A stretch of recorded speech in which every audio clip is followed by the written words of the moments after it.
Hello, everyone. Welcome to Encounter Roleplay. Hello to those watching on Twitch, and if you're watching on YouTube, we won't be live next Saturday, so you can check the VOD out next Saturday. That's super awesome because it's our finale.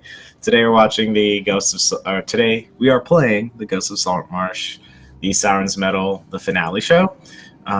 Before we begin the show, I'll remind you folks at home that we are sponsored by a couple different people. One of them is Fantasy Grounds. It's our virtual tabletop of choice. The beautiful maps that you'll hopefully see in today's game comes from Fantasy Grounds, and the rules that you'll be seeing the players rolling is using that app. You can try it for free at fantasygrounds.com. You can also get all of your miniatures from Wayland Games. You can go to waylandgames.co.uk, and you can get yourself a huge range of D&D, Warhammer, and 40k minis for 20% off. And this week, check out our sponsor, Tabletop Loot, who sell incredible dice. When we hit 20 retweets, which you can see what the retweet is by doing !tweet, we will give someone a free set of dice here in the chat. And let's see here.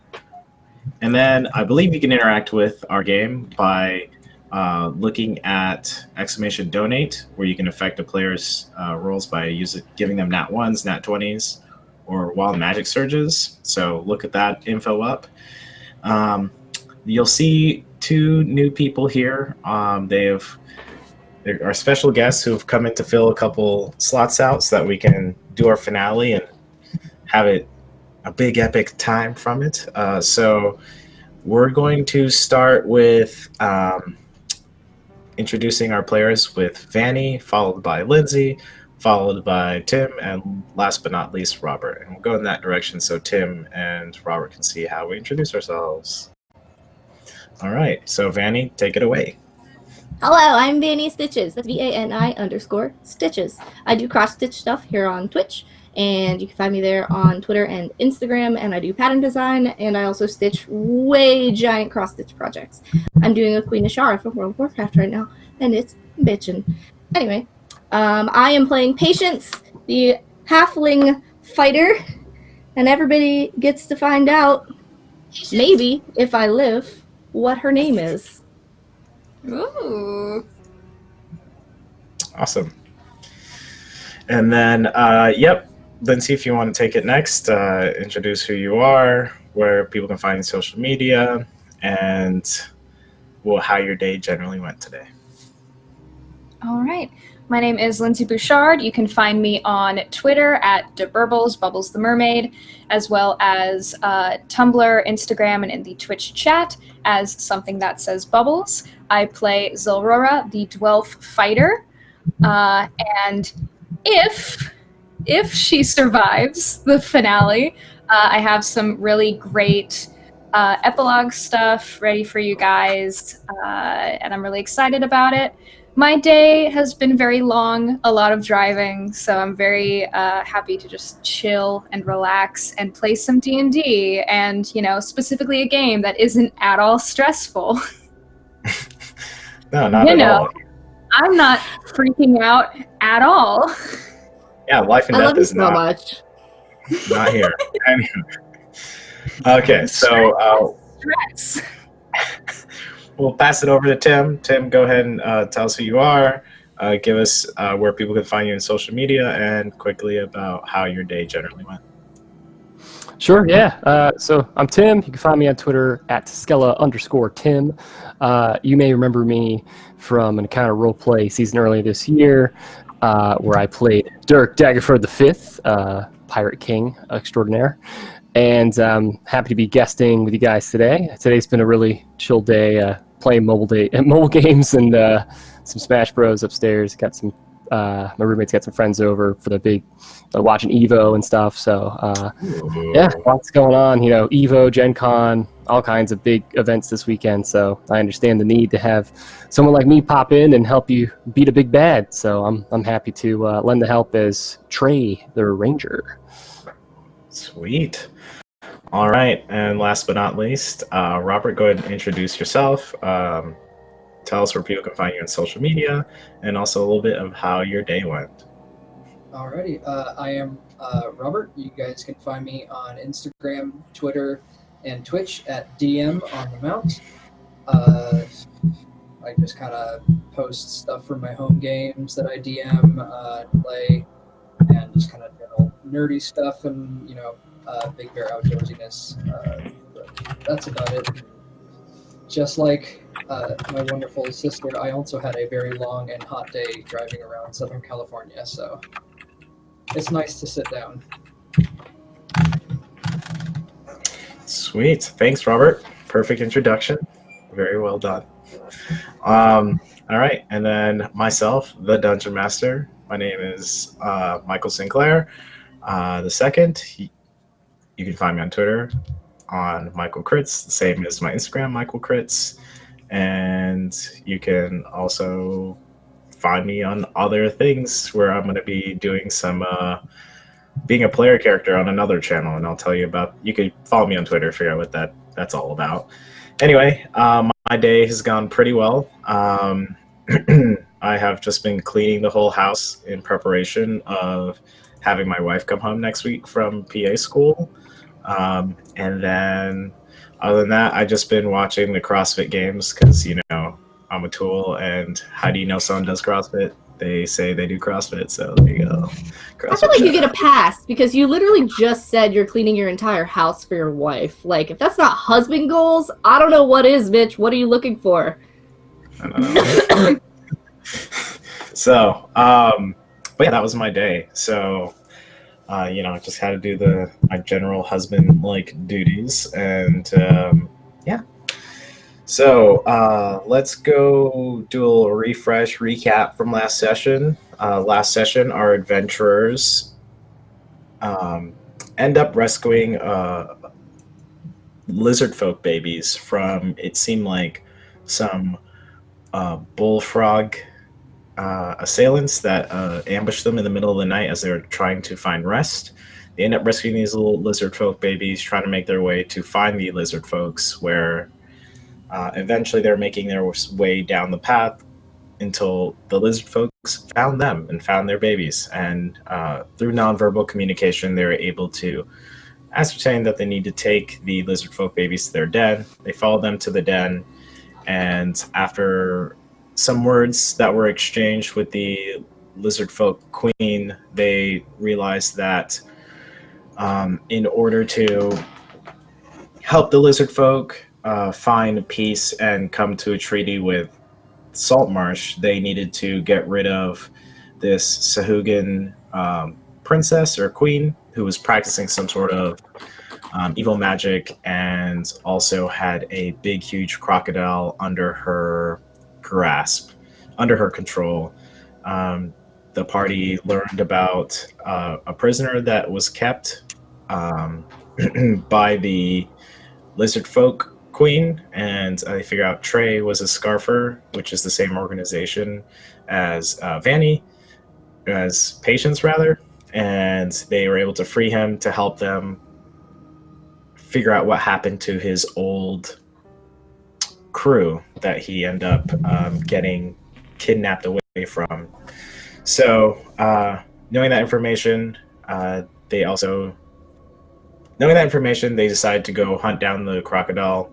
The lizard folk queen communicated that in order for her lizard folk companions to assault with them, that the crocodile will have to be dispatched, either in the way of killing it or getting rid of it somehow, so that the reinforcements can come and help the party out to help take care of the Sahuagin queen. Once they came to that deal and figured out what their next quest or mission is, they took off to go and find the Sahuagin queen. They made their way forward and eventually found what seemed to be a sacrificial swamp lake with some elevated terrain, and they found the queen, perhaps mid-ritual, Sahuagin queen, mid-ritual, and they're there to interrupt said ritual and somehow disrupt what she's doing, and also get reinforcements by killing the big croc. So that's where we left our party last time. and I believe we're gonna start rolling some initiative. So we'll start with that. Woo! Cool.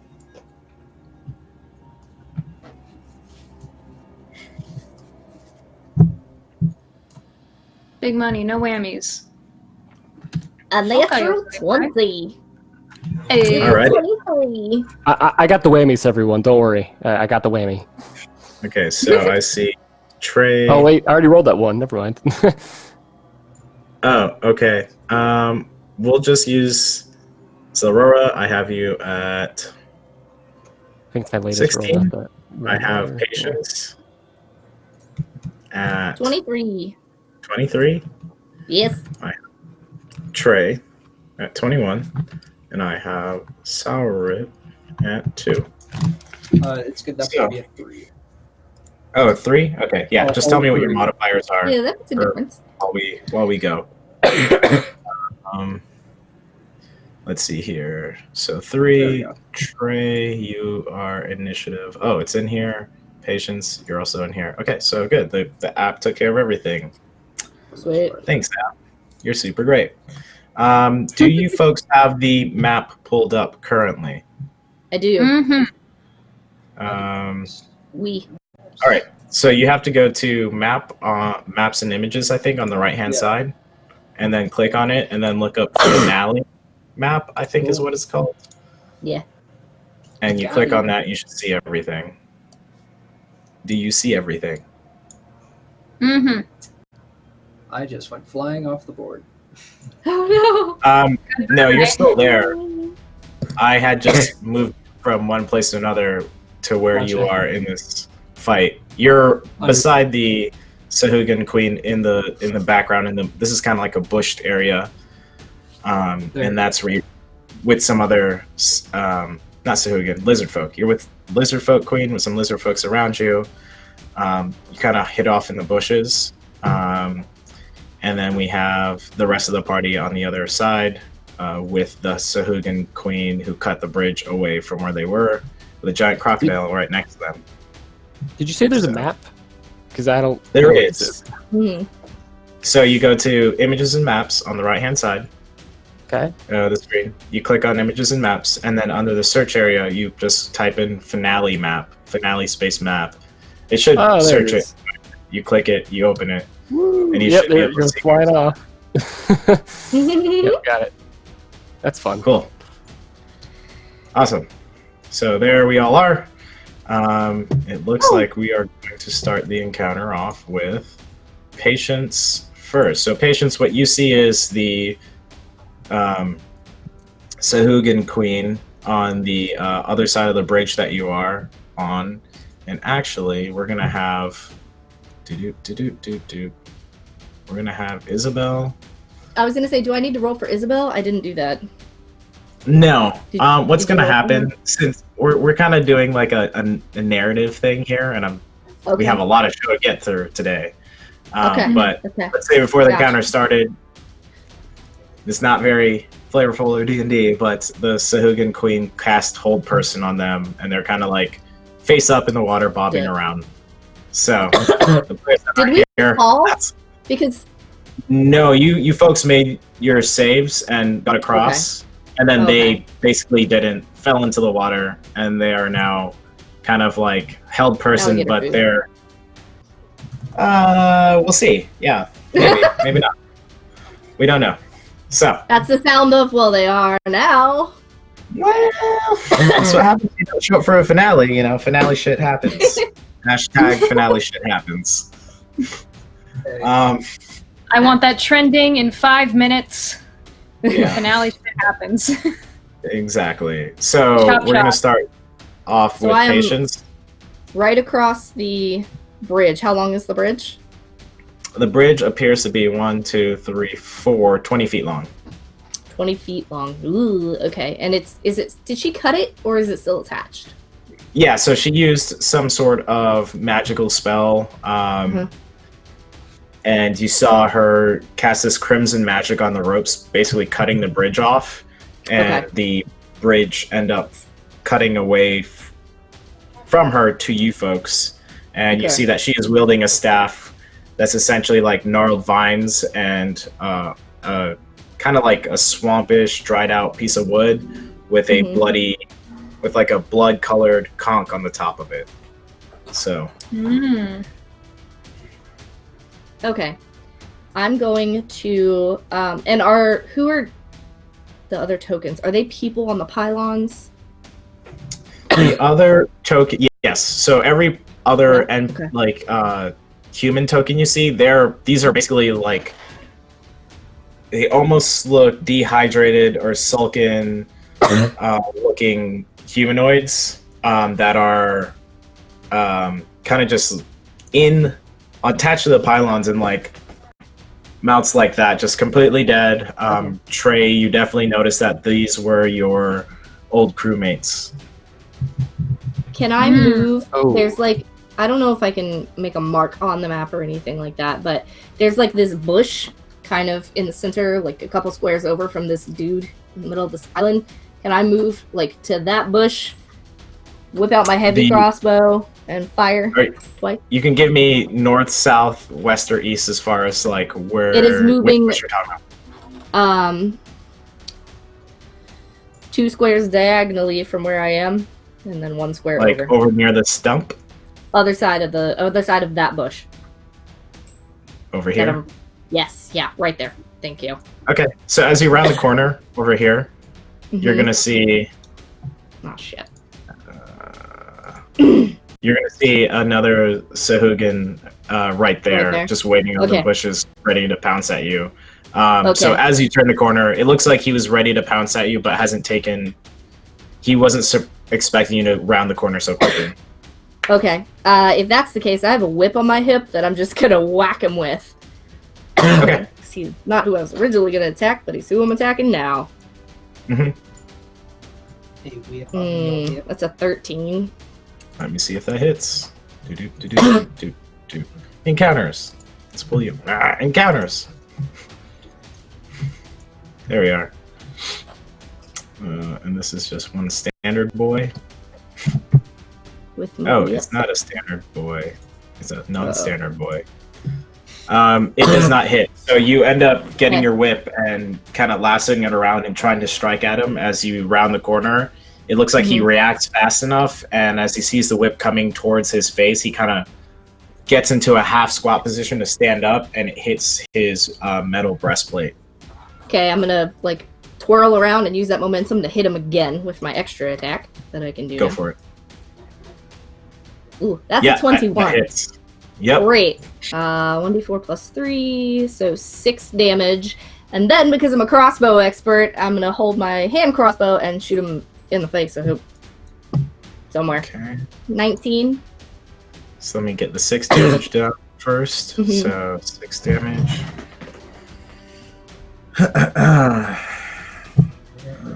Very good.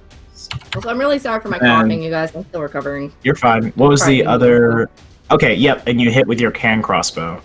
Okay, so that's another 9 points of damage. Perfect. Okay. So. And can I use the rest of my movement to like back around that bush just a little bit and just put the bush between me and this dude, or is that all my movement? So 1, 2, 3. I would say you have 15 more feet of movement. If you're I'm gonna move back around. But so I like got there, whipped him twice, shot him, and then it scurried away like, oh god. Okay, yeah, you didn't get close enough to kind of get an attack of opportunity done on you. So, so essentially you go around the corner, you hit metal first, and you realize that's not where I should swing. So you whip your whip around over to the top because you know you can't get out of the way fast enough, and it hits him in the head, causing one part of his like little ear fin to kind of get severed and cut off, and then with your arrow, with your crossbow, you're able to go ahead and shoot him in the hand as he's trying to protect himself, and the arrow hits him like right in the middle of his hand. So the party watched this halfling scurry around the bush and then Scooby-Doo back around the bush and go, nope, not that way. Alrighty. So Zelrora, you are up. Or no, not Zelrora. It's Trey. Trey, you are next. Great. So I'm pretty mad about all my crewmates getting dehydrated like Ganondorf. It's It's no good.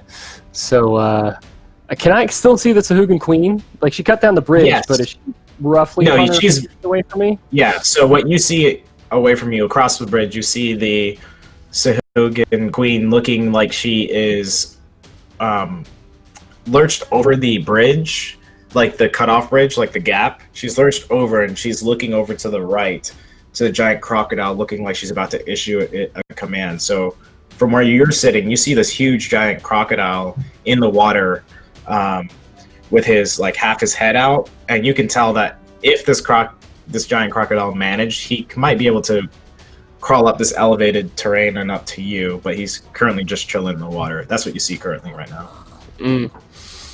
I don't like the croc, but I also really don't like her, so I'm going to just take a couple shots at her. Go for it. And I have a, let's see, I think it's a, let's see if I could, try to see if I can finagle it to add, oh, this is what I want to do, okay. So, add plus 10 to that. Okay, yep, awesome. Perfect. So, So I assume that 24, hits? 24 hits, yep. All right. And we're going to do, that is plus 5, so that's 11 damage to the first hit. Okay. I'm just pulling arrows on my quiver, just dead-eyed, boom, boom, and the second shot, yeah, that's 29, that's going to hit, Also hits. and 10 damage. Okay. Woo! So, Yeah, I'm sick of her. I want you to roll a perception check really quickly as you're shooting all those shots. Okay. 9, actually, I have a thing I can do. Actually, okay, yeah, it is that plus 3, so it's only a 12. All right, you're still able to notice. So you firing your arrows and hitting her twice, you can tell that she's like in a weakened state currently. It's weird. You don't find your arrows doing as much damage. You find your arrows doing more damage than they usually do.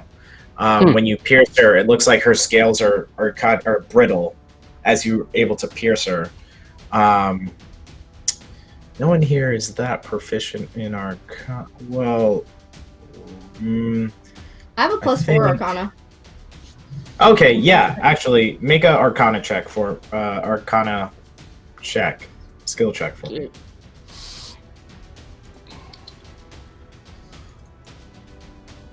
Well, 13. That's good enough. Yeah. So with that 13, you're able to tell that you may have caught them mid-ritual, and so it looks like the ritual has a high price and demand. Seeing that little slight crack into her scales, you see like this crimson arcane energy trying to.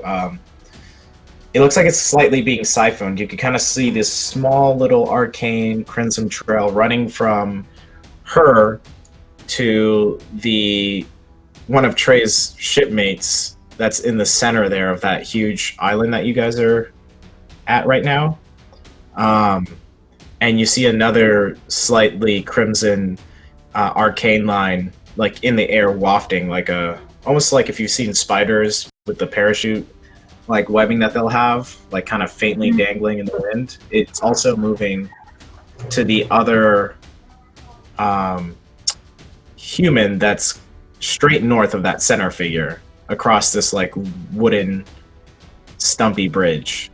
And from there, Patience, you do see like it looks like a flickering small mid-air whirlpool that's like kind of crimson. It's about the size of an orange currently. So that's what you see currently. Trey, is there anything else that you'd like to do during your turn? No, he's just going to be angry and he's going to brace for maybe the giant croc coming up at him. So he's keep an eye on the croc and still he's going to try to say, take her down. I can't let her touch any more of my crew. Alrighty, perfect. The next person that's going to be going is the Lizard Queen. So what she is going to do...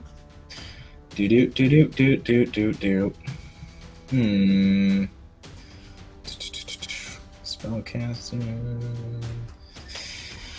Oh man, she has some spells, does she? All right, so she is going to basically cast magic missile at 4th level, and she's going to aim him towards Trey because you're the first person to attack her. So Hit me. I'm not afraid.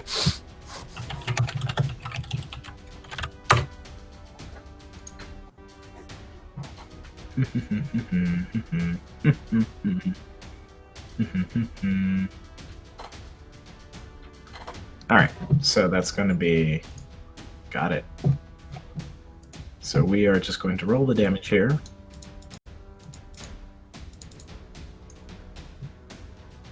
All right, that looks like, all right, so you see these from her magical crimson conch that you see on her staff. She like taps it on the ground repeatedly, and as she's tapping it, you see almost like this little red arcane little whirlpool start to form into these big, thick looking heavy drops of blood that's just hanging midair and not seeming to fall. And in one instance, when she gathers like 8 of them around her staff, she taps it one final time very hard onto the ground, and you see these 8 little big crimson drips start heading towards you and starting to splatter you, and your face is starting to get crimson with this blood, and it hits you. It feels just like a waterfall almost of blood just hitting you in the face repeatedly. Don't like that one bit. Nope, not a fan. Yeah. Ouch. So, oh, you're at 44, so now you're at that one. Awesome. So, Saurip, right beside you, because you're across the swamp, as it were. Yeah. You hear the lizard queen speak to you, not the lizard folk queen, not the Sahogwin queen, say to you, I told those adventurers that we had a deal. I told them that if they killed 1,000 Teeth, we would be able to reinforce them. They're not listening. Saurip, go and assist them, please. And so, the queen is basically communicating to you that the adventurers are maybe not focused in their assault and what they have originally planned, and she's asking for you to assist the adventurers. You being a lizard folk and being a shaman and being more well versed of things outside of the lair, unlike your lizard folk kin, the like majority of the lizard folk kin, you're not just giving reverence to the giant crocodile just because he's a giant reptile. You know that in order to complete the task given to you, the queen today, that you should probably help the adventurers and know that taking down the giant crocodile will free the other lizard folk reinforcements to come help you folks. Great. So with that information, Robert, what would you like to do? So, like, was she communicating with me telepathically, or? No, she's right beside you. She's to the left of Okay. you. Mm-hmm. Okay, I see. Cool. I will look at her and go, "Yes, my queen." And I will. I guess I'll move and start heading kind of like pincher path towards the adventurers to back them up. Okay. So we're gonna move you. And is your movement speed 30? Yeah. So your first movement is gonna take you right there. Unless you want to take another action to move again, or you can stay put, whichever you would like. I will stay put, and Okay. let's see. So, am I looking at taking out some of these like withered human husks, or am I looking at taking out these guys over by the fucking? Actually, make a quick perception check for me. Those husks, they don't seem like a threat at the moment. Okay. But make a perception check for me. To see, because I imagine you're looking for any threats. Okay, you're still Not like... bad, no matter how you slice it. in your head, you're like, gotta find the crocodile. It's all about the crocodile. Let me dial it in for crocodile. And so you have no... You're not trying to focus on what the fog of war looks like at the moment. Dude, it's like Elton John in here. I'm all about the crocodile rock. Yep, there it is. Alright, however, it's going to be these... Well, they're now coming out. The one that you saw behind the bush, Patience, is going to start making movement towards you folks. So 1, 2, 3, and it's going to attack you because you assailed it first. Bring it. Let's see here. Okay, so it's going to roll his attack.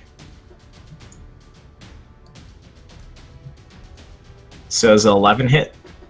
Nope. So you see Tiny this halfling dodge.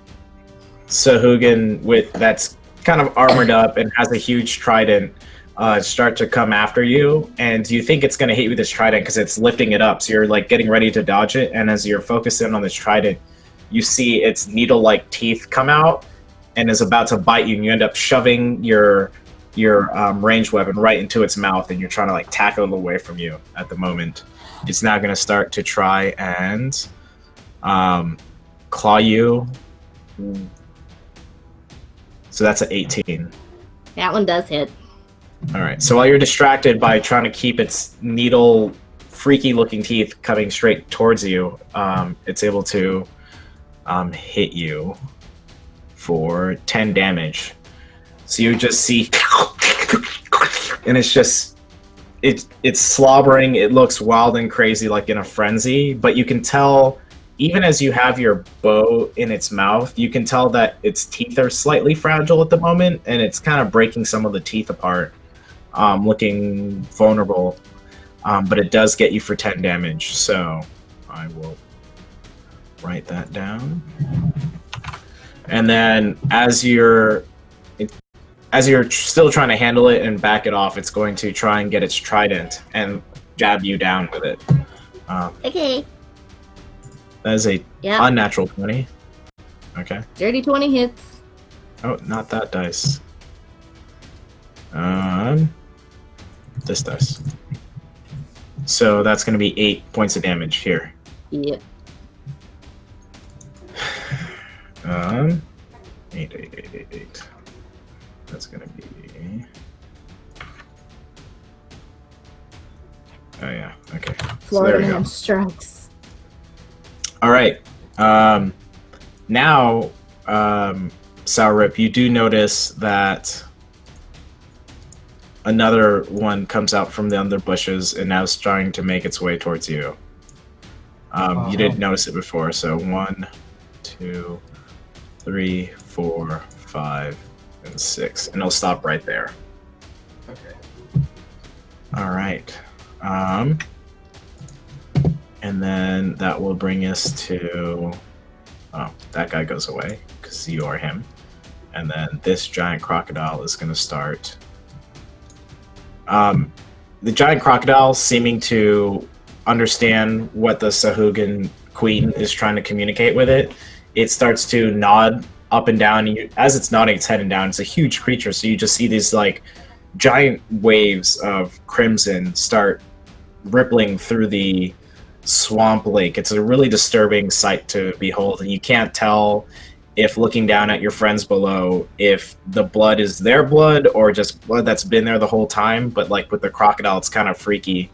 As it slithers through, it seems its mouth is coming close to one of your friends that are down below, one of your party members, but it just like bumps it through and doesn't seem to be paying it any mind as it moves over and is trying to make its way up towards land. So 1, 2, 3, 4, 5, and we're gonna see if that tree trunk holds. Mystery DM dice roll. It does. So you see that it has both its front legs up on there and its giant head, and you see that its this elevated land that you're on is 20 feet in the air, or 20 feet up from the water, and you see you don't quite see the tail, but you see the midsection of the giant crocodile, and you also see its big, heavy front legs on the land. And it's looking towards your party, and it's starting to chomp wildly. It's really unnatural. You just see, and it's just trying. It's like moving dirt and trying to get up onto the elevated land that you're on currently. So that's turn. The other ones are still waiting. And looking back, Sourip, you do still see the lizard folk waiting back on that area that you folks were hidden in, around those bushes, trying to wait to see what's happening with the giant crocodile and not coming in as reinforcements yet. So we'll go back up to the top of the round, which is going to be patience. What would you like to do? Skipped me. Yeah. Oh, ooh. Let me pull this up. I don't know why it did. Patience. Oh, you were supposed to go right after Robert, so Zelrora. But you can take your turn now. Okay, clarification, am I still poisoned from last session? No, the poison would have worn off by now. God bless. Okay. So I have one, not lizard folk, Sauron? Yes? Sahugan? Yes. Sahugan? I don't know what I'm doing. Sahugan on patience, and then the crocodile is currently trying to climb on land. Mm-hmm. Okay. Also near patience, I might add. I know, I'm aware. Don't worry, baby, I'm coming. Okay, I'm going to run over to the Sahugan. Yes, Sahugan. Mm-hmm. Can I flank with patience? Sure, absolutely. Okay, and then I will make 3 attacks because I have 3 attacks now. Are you going over here on the, Yes. like, basically trying to go toe-to-toe with the croc and the Sahugan? Yes. Perfect. These are mistakes, but we're going to do them anyway. All right, go for it. Never been more proud. Okay. Oh, wait, no, I'm flanking. Never mind. Hold on, wait. Let's do that one more time. So you're going to... It's the same roll. roll. Perfect. Okay. Who are you attacking, the croc or the Sahugan? Sahugan. Oh, that's right, because you're flanking it. Yep, that hits. Baller. Okay. So damage for the first one is a total of 8. Mm-hmm. And then second attack, 13. 13 to hit? 13 to hit. I believe that doesn't hit. No. So the first one, you're able to get your rapier and stick it right in its leg as it's as you're right behind it, and you see this giant, huge crocodile to your right, and you're freaking out.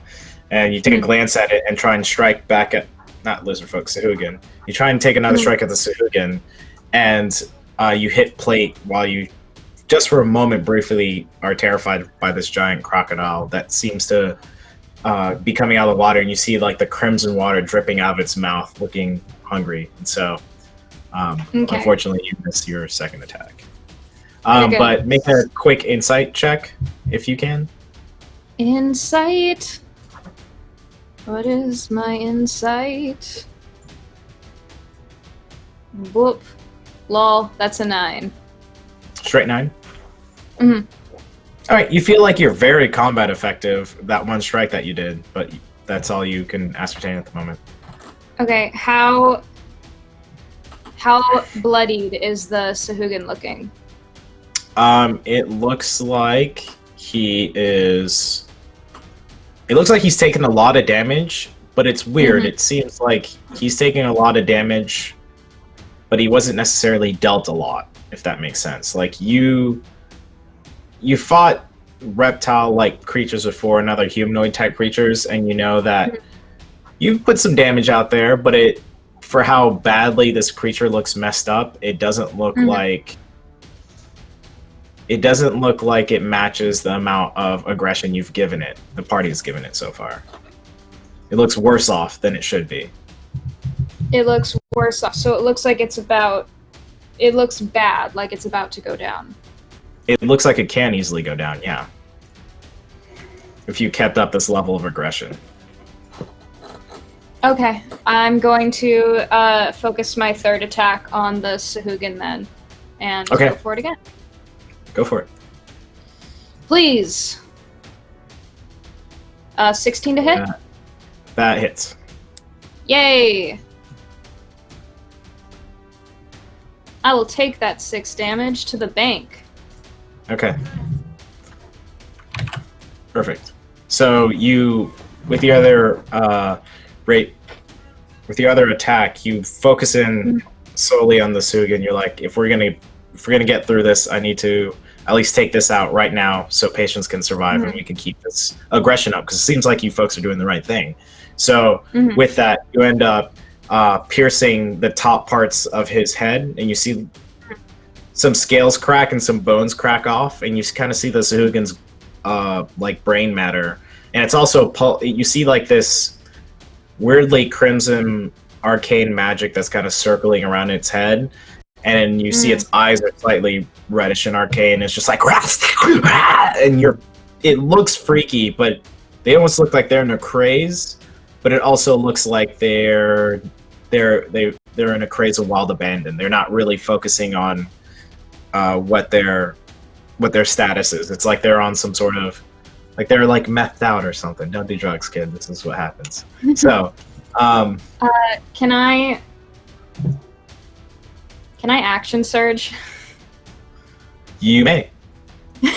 Okay. So let me clarify real quick how many. So I get another action, which means I get 2 more attacks. Correct. Okay. All right. Then I will, for that first one, can I focus it on the crocodile? Absolutely. Okay. And no advantage for this one because I'm not flanking. So it's just going to be a roll. Please.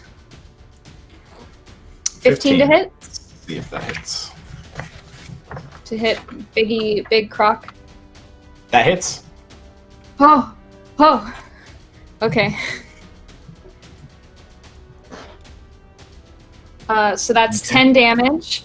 And then I would like to expend one of my superiority dice to do a trip attack on the croc.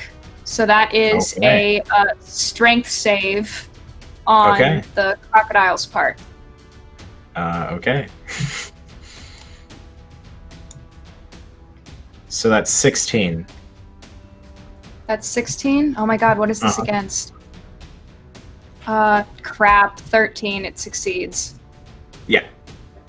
And then so you try and trip it up, but as you try and trip it up, it seems like you get one of its feet off, but it kind of still scrambles up, and it's just kicking up loose dirt into the water, the crimson water, and you see the debris splashing up. Okay, sorry, I'm confirming something really quick.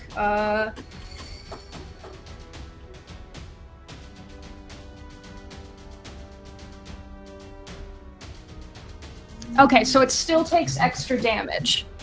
Okay. So even though it succeeded, the save was just for whether or not it's prone. So that is an extra D8 damage. So I'll take that extra point. Okay.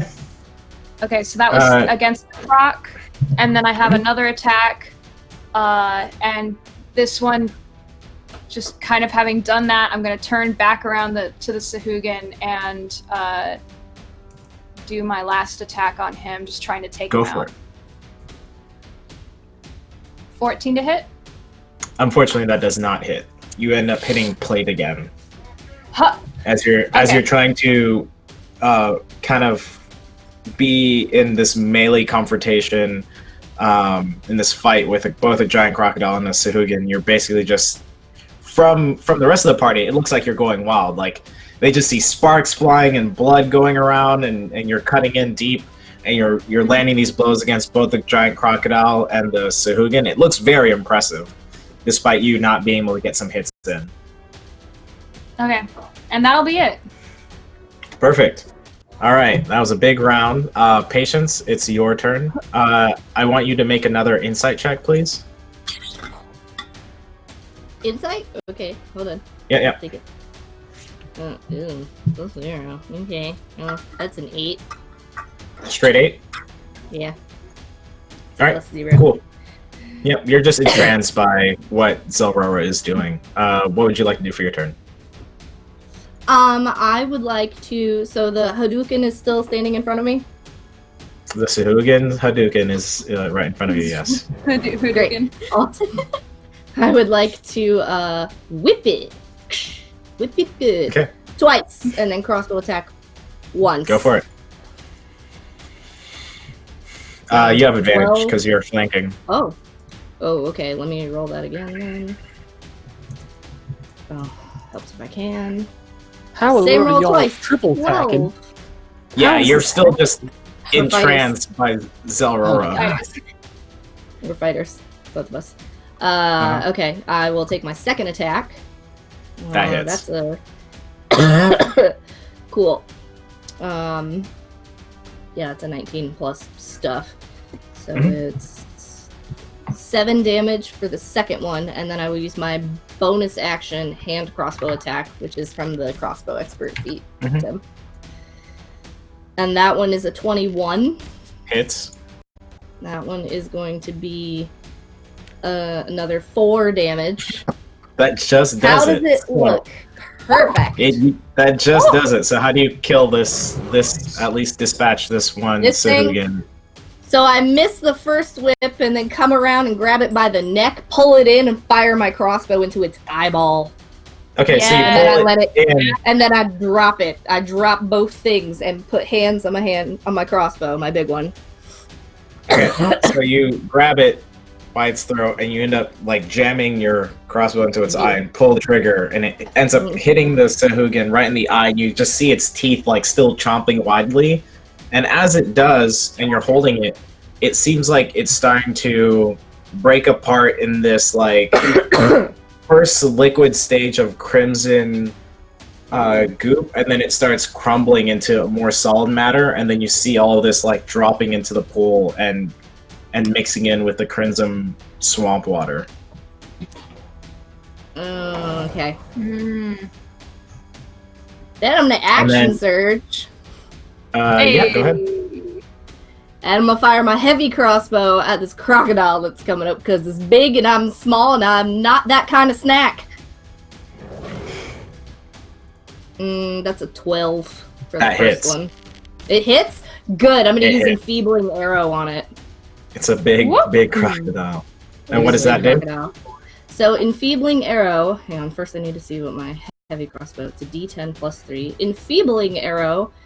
A creature hit by it takes an extra 2d6 necrotic damage and has to succeed on a crap. con save throw of 12. Or the damage dealt by its weapon attacks, I guess it doesn't have weapons, but whatever, is halved until the start of my next turn. I don't know if that'll count for his mouth, but if it doesn't, whatever, it's extra damage for me. So, Okay. Constitution saving throw, if that would apply. 21. Yeah, that makes it. It was a 12. But I get to Okay. roll a d10 and 2d6 and then add 3. So, d10. Go for it. 6 plus 17, 18, 19, 20 damage on that. Okay. Ooh. And after I fire that shot, I still get another attack for my extra attack. So Okay. I'll Get it, shoot him again. Get And it, that's baby. a 24 Sure. plus another 7 damage. Okay.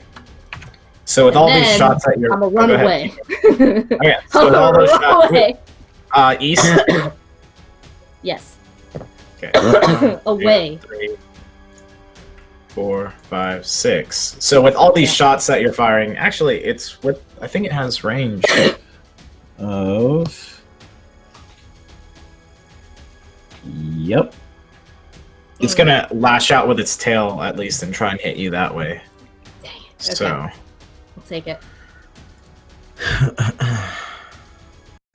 That's a 9, so I think that misses.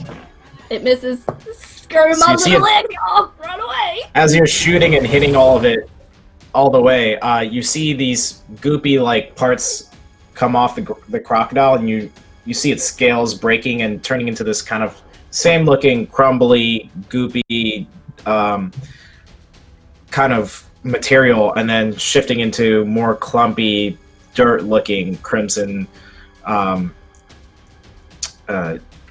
material and dropping into the water. And as you're walking away that way, to your left, you do notice that on this individual that's to your, because you're running away from it, actually you're probably facing the crocodile, so on your right you see this human sacrifice, as it were, on the pillar, and you see that this person seems to be a sailor of high regard. You know that's probably, it's a Lacragia sailor uniform, and you see that it's wearing all these medals, and it has the stripes and ranking of a captain, and it just see its mouth all like sunken and sallow, and in its center of its like heart, you do see this like little small looking crimson whirlpool, like in its sunken chest, kind of spinning and swirling about, and you see a little arcane crimson going from that center part of him onto one of his medals. And that's what you currently see as you're backing away from the crocodile. Okay, that's the end of my Yep. turn. Yep, that's the end of your turn. Then we'll go over to, that's Patience. Trey, it is your turn. So you see that the giant crocodile has gone up to where, to your, basically to your right hand side, and then you see the Sahuagin Queen. It's still across the bridge. What would you like to do? As much as I want to keep attacking the Sahuagin Queen, I think the big croc's higher priority, especially with Patience getting torn into. So Trey's going to try to get next to Patience if I can move far enough over there. 30 feet of movement, I'd like to. I don't want to dash. Yeah. I just want to get a little 1, closer. 2, 3, 4. That close? Yeah, get me right up there in front of him. And can I shoot point blank, or is that a... You would know that disadvantage? that would give you disadvantage, so I'll allow you to maybe take your shot as you're running up, so I'll back you off one, so before you come straight up onto it, you're going to know like I'm that. more effective if I run up, pop some shots, and then come into melee. Perfect. Yeah, let's do that. Okay, first attack. That's a 22 to hit, That hits. and that is 9 damage. 9 damage. 9 damage. Okay, good to know. And then the second attack is a 27 to hit, Okay, and 10 damage. good to know. So you're firing your arrows off at it as you're coming up to it? Mm-hmm. So you see Zalrora trying to keep this crocodile away from the rest of the party, and you're running up, and as you run up, you fire one shot, like from the start, like right when you pivot to turn the crocodile, you take one shot, and as you get 5 feet or 10 feet away from it, you're able to pull another arrow, shoot another shot, and then you come up into melee with it. At that point, I'll hold up my short sword and be like, "Come at me, croc." And you just see its tail waggling wildly and its huge jaws trying to snap at you and Zalrora. Or is that Perfect. Patience next to me? That's Or is- Zalrora right next to you. Oh, okay. Who's... Mhm. All right. Someone's next to me. I'm Yeah, like in the middle of the island, right below the human guy. That's Lindsay's character to the bottom. That's me. Yeah. Gotcha. Okay, cool. Well, I'll help you Laura out. with the good hair. With the Alrighty. good hair. With the good So hair. now it's the Lizard Queen's turn. She is going to...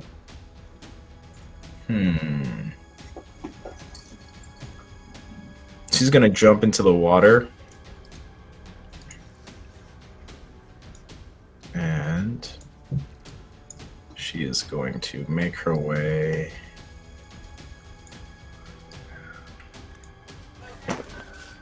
Okay, cool. So she basically disappears for a round. You have no idea where she goes. She just like goes into the crimson water and basically like dips her head in, and you can see her like cackling in a weird Sahuagin kind of way. She's like, and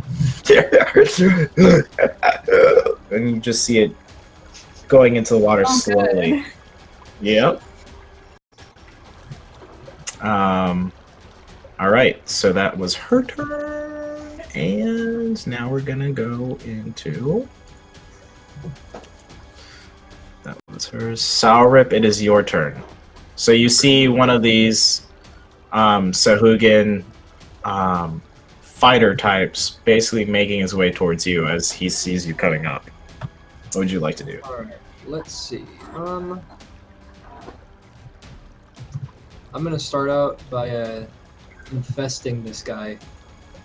Okay. So there's a Constitution saving throw on his end, Okay. and he needs to beat a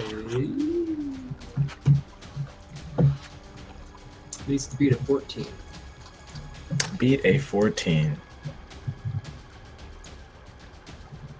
So 23? Okay, that'll definitely pass. Okay. Let's see.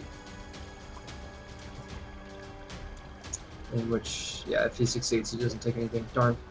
Okay, well, if that is the case, well, I'm a hardy lizard man, Okay. so I'm gonna get in his face. Alright, so No, 1, I'm 2, sure. 3. And you're in melee with him now. Cool. Give him a little snarl. Okay. So you 1v1 snarl back at me. him. Yep.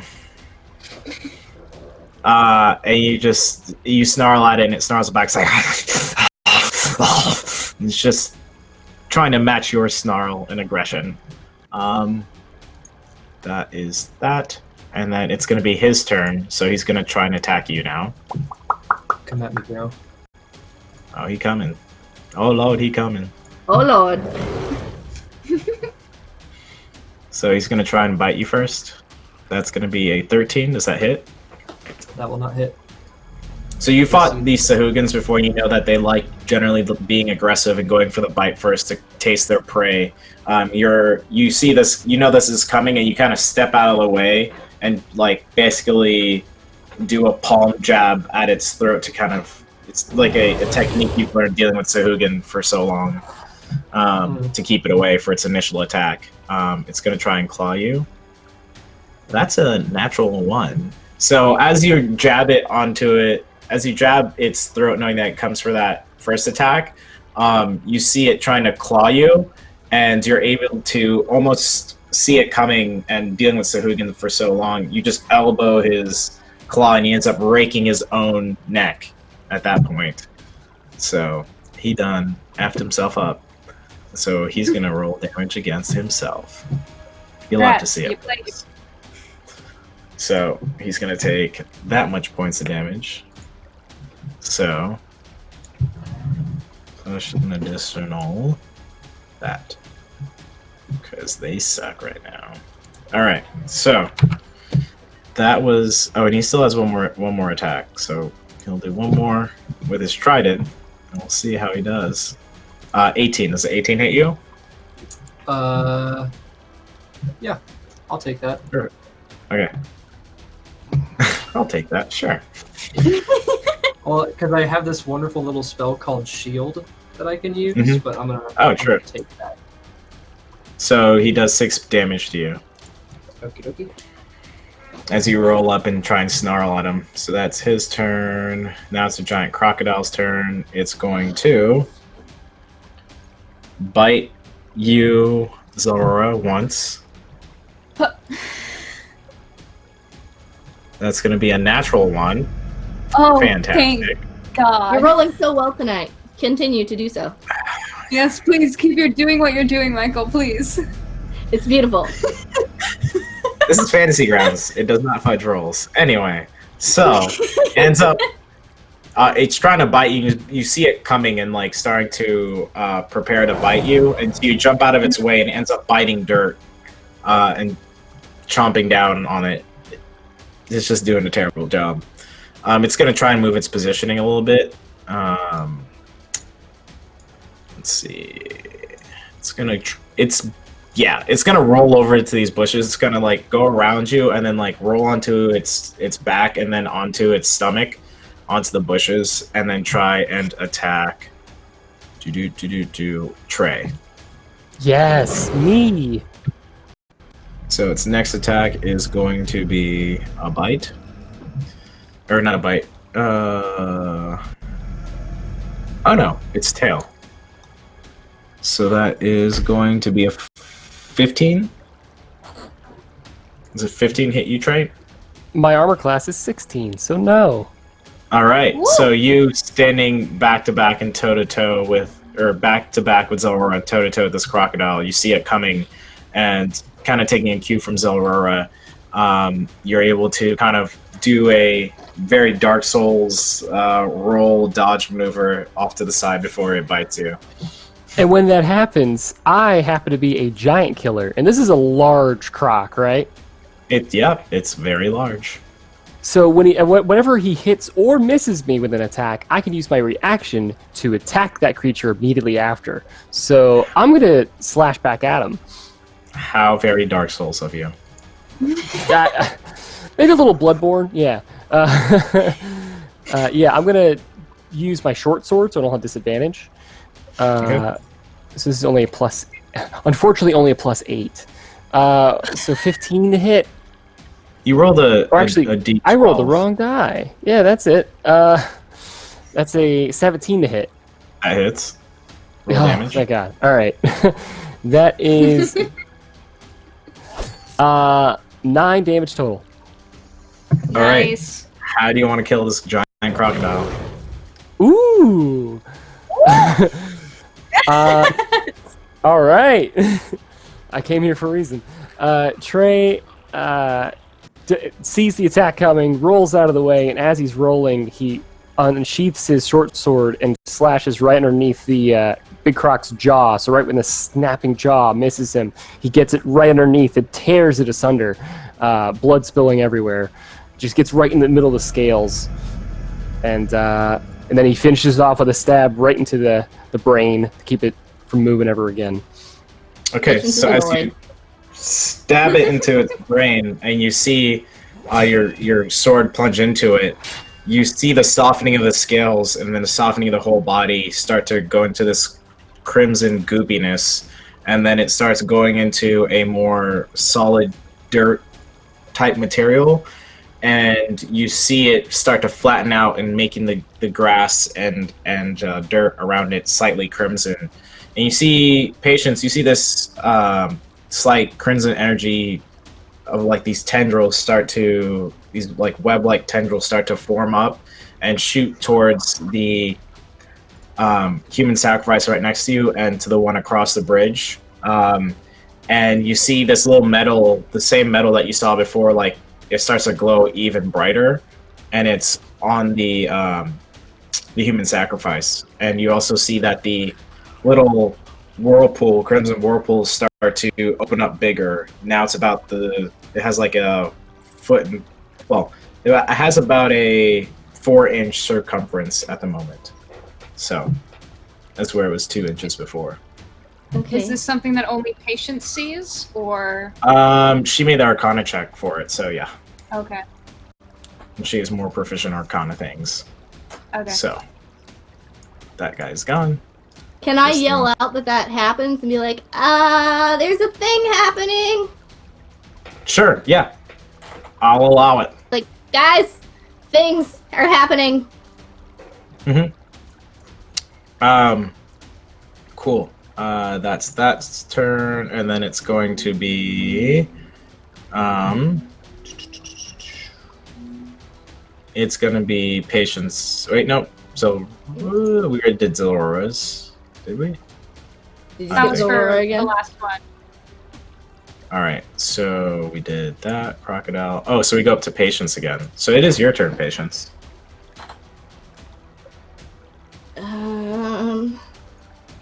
Oh wait, no, we did think- Trey. No.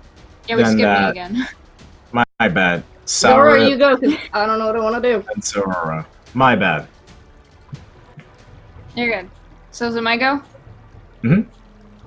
Okay, I'm gonna immediately. That's dead. Look around. Look at patients. What is it? What's happening? I'm just pointing at the thing. You're just like pointing at the human sacrifice. Yeah, because I'm like, there's I the see- thing, and I'm too short. I can't reach this thing that's on him. Okay, I'm going to run over, and it's just a human sacrifice on a post, right? 2, 3, 4, 5. Yes, from what you know. How Okay, high up on the post is he, or is he About just 2 or 3 feet. It's not that. cool? So he's not- literally above my height. Okay. yes. That How- is. Got it. How thick is the post? It's basically half the diameter of a telephone pole. Okay. Can I? Do it. You know you want to. I don't know if I can. I either want. I want. Hold on. Is he like tied to the post? How is he tied to the post? Yeah, so you see him tied to the post, arms back around the post, and then he's tied all the way around, like very shibari style, around his body, and it's attached to the post. And then you see this small, like little crimson vortex that's happening, and then you also see this metal that seems to be glowing very red on him. There's a metal that's glowing red. He's tied to the post. I have 3 attacks. Can I use 1 to cut him down and 1 to take the metal? Okay, so you cut him down, and you see the body just go and slump over and hit the ground. And as it hits the ground, you kind of hear this gravelly noise, and from that you gather that whatever vortex it is, it's starting to suck up some of the ground. But you do still see the metal, kind of, at least a portion of the metal sticking out, from, like the ribbon and metal sticking out from his chest. But the rest of his chest is buried into the ground. It looks like to be sucking up dirt like a dirt devil. Can I try to take the metal? Give me a strength check. Strength check. The Oh sword boy. and then he... Never mind. Boom. That's a 5. So you're trying to yank on this as hard as you can, but it doesn't seem to be either his uniform's on very well and tight, or it seems to be some sort of arcane presence that's anchoring it there. And from not understanding it, it's hard to kind of figure out how to pull on this hard enough at the moment. Okay. And do I have my... Was that action bonus? Or was that How 2 much- attacks out of 3? Oh, you cut that. You did that. I would say that's both your actions. Yeah, Okay. like your action and your, because you sliced at it, and then I'm allowing you to essentially take an action to pull something off of him. So. Got you. Okay, cool. Then I'm just gonna stand there and be really tense and confused. Okay. Whose turn is it next? Oh, we went through everyone, and then Patience, it's your turn. If you want to make an Arcana check Yeah, okay. as an Arcane Archer, because you're the most Arcana person here at the moment. 21. All right. Woo. So from what you gather, this vortex sucking in the earth and that metal right there, you can kind of tell it's... The metal has been enchanted for the moment being with some sort of portaling effect. And it seems that if you're able to somehow get it away from its vessel, it may stop that the vortex effect from happening, at least for the moment. Because you see that there's a very primary link from the vortex to that metal.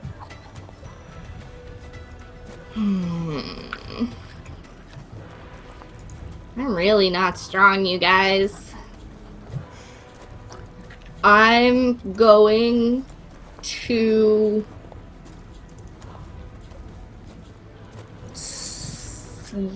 free action yell for someone to pull the metal out of this corpse. Okay. And then I'm gonna fire my crossbow into the air and cast Seeking Arrow on the queen. Instead. Wow. Ooh, Wow. That's what I'm gonna do. Wow. Wow. So, oh wait, I don't have to roll to hit for that one. Just roll damage. I just rolled damage. Yeah. So for the bow first, the bow is 10, and then for the Seeking Arrow, it's. I gotta find the damage for it. I'm sorry. She has to make a dex saving throw. Mm-hmm. That's 1d6. So it's 12 damage total. If she makes the save, she gets half damage, and I don't learn her location. If she fails, she takes full damage, and I know exactly where she is. Okay.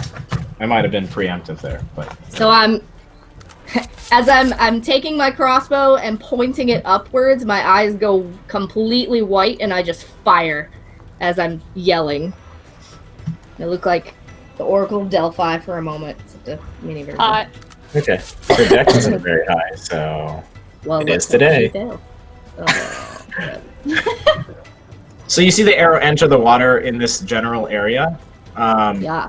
Okay. It does do damage to her, but you're not quite sure her exact location at the moment. All right. She takes half. I think it's half damage. Let me see. Perfect. It also Actually, ignores 3/4 and half cover. I don't know if that Shit, made any how effect far? at all. Right. Okay. Got it. Yeah. That's it. So you see the arrow enter the water in that area, but you don't know where she is exactly. So that's but you my have a first general. This is the a sort of general area, idea. Like I know it's there. somewhere there. Somewhere in there. Okay, great. That's my first attack. My second attack, I'm my eyes turn back to their normal color, and I turn on the other lizard guy and fire. Okay. That's a natural 20. Yes. Okay. Woo! Yeah, Go ahead that's a and natural roll 20. damage for that. 7 times 2 is 14, 15, 16, 17 damage. On that one. For that lizard dude there. Got it. So you fire one arrow into the air, and you see this like white streaking arrow go into the water, and then you immediately, without even looking at that arrow, since you know it should hit something, you grab your next arrow and fire off the one that's right next to Sour Rip, and it ends up going right through its mouth, and it's like, and it ends up reaching to its own mouth and grabbing the arrow and pulling it right out. Grabs. That is your turn. It's now going to be Trey's turn. Trey, so everyone's kind of moved toward. Can I do my go bonus ahead. action? I was gonna second Sure. wind for my bonus action. Thank you. I'm just gonna do that. You Yep, continue. go I'll ahead. roll the dice for that.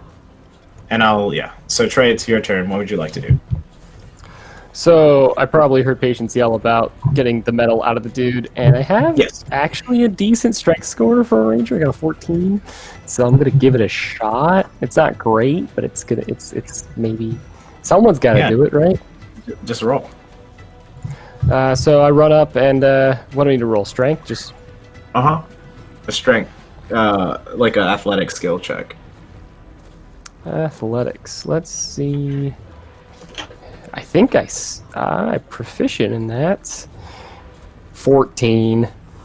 Yeah. So you're able to grab this metal off of it, and you hear that sucking, like Dirt Devil's sound start to lower and lower, and you hear the gravel stop moving.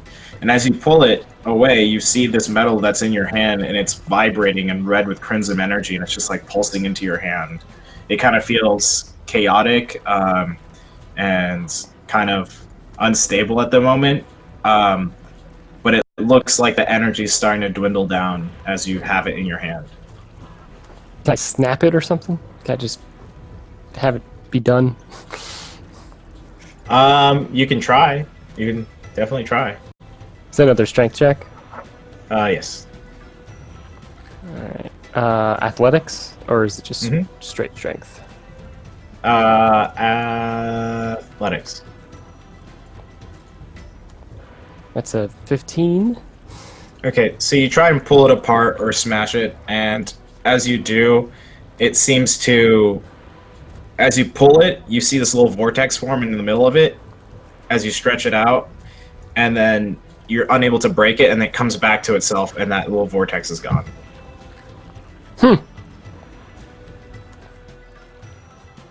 I shrug and I indicate to everyone else, like, Okay. Patience looks annoyed.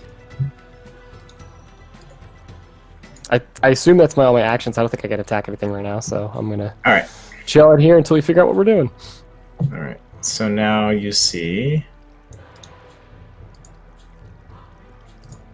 So you see the Sahuagin Queen come out of the water right here next to Saurip. And she is going to. She looks very pissed, and she's trying to make her way over to 1, 2, 3, 4 to you folks. If she looks at me, I wink at her. Okay. And then you do also see the rest of these lizard folk starting to make way now that they know the crocodile is gone. So 1, 2, 3, 4, 5, 6, Yay! 3, 5, and 6. Save us, lizard folk, please. Come. We saved your babies. Please save us. They're gonna actually double dash. 1, 2, 3, 4, 5. Gotta go fast. No. Gotta go fast. Gotta go fast. 2, 3, 4, 5. So you just see them like come out and start to. Why can't I think? They start to envelop the area, trying to help you folks out. Let's see here. And I'll do the rest of them are. Oh no, that's not a thing. Delete. We're fighting Delete. Okay. What are we fighting? What is that? That's not a We're thing. fighting technology. That's correct. All Um. All That along was the the big secret fight. all along. Anyway, I'll say this big group of them are coming from here, and they're trying to find a way to go around and into the water to help you folks out. All right. So now we're back up to Patience's turn because the rest of the things are dead. Wait, no, I thought I just went. Yeah, because we did Trey, Or no. so then it would be. Oh, yep. It would be- Saurip, it's your turn. Robert, it is your turn. Okay. Okay, cool. Well, since these guys are surrounding, kind of getting in there with my group, let's see. So I can see the queen, like, through all my years in between this guy. Yep. I would like to attempt to cast Maximilian's Earthling Grasp. Perfect. And lock it down. Okay. Nice. What does she have to roll? I am checking right now. Maximilian's Earthling Grasp. She has to roll a strength saving throw Okay. versus a 14. Okay, that's a straight 13. So she ends up failing. Okay, so she is restrained for 1 minute as long as I maintain concentration. Okay. And she takes 2d6. Okay. So, boink, boink. So that's 6 damage. Cool. All right. So that is. Oh, it was 6 damage, you said? Yeah, 6 damage. How do you want to kill the lizard or the Sahuagin Queen? Because that actually just does it. Woo! Oh Wow! Both of our my guys God. came in here and stole both the kills! What's the landscape around here? Is it just like soggy and swampy? I'm guessing. Have you ever seen like that reddish dirt that you sometimes see in like East Asia? It like looks like weirdly red and clayish. Yeah. That's what the dirt looks like. Okay. So like, he'll reach out a hand, like coated in mud, and as he slaps it off, like another hand, kind of resembling just a gigantic like lizard's claw, is gonna come up, like straight down on her head and just engulf her like the tomb from Aladdin. Just. All right, perfect. So you see this I like it.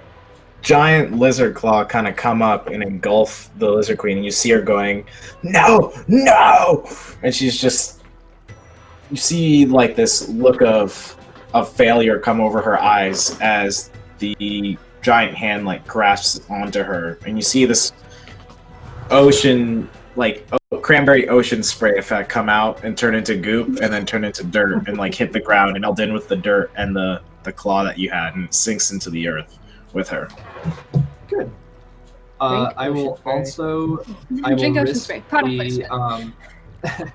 I will also risk the opportunity attack, and I'm just gonna back off like my movement, so that way my constituents can get in there and do their thing with this guy.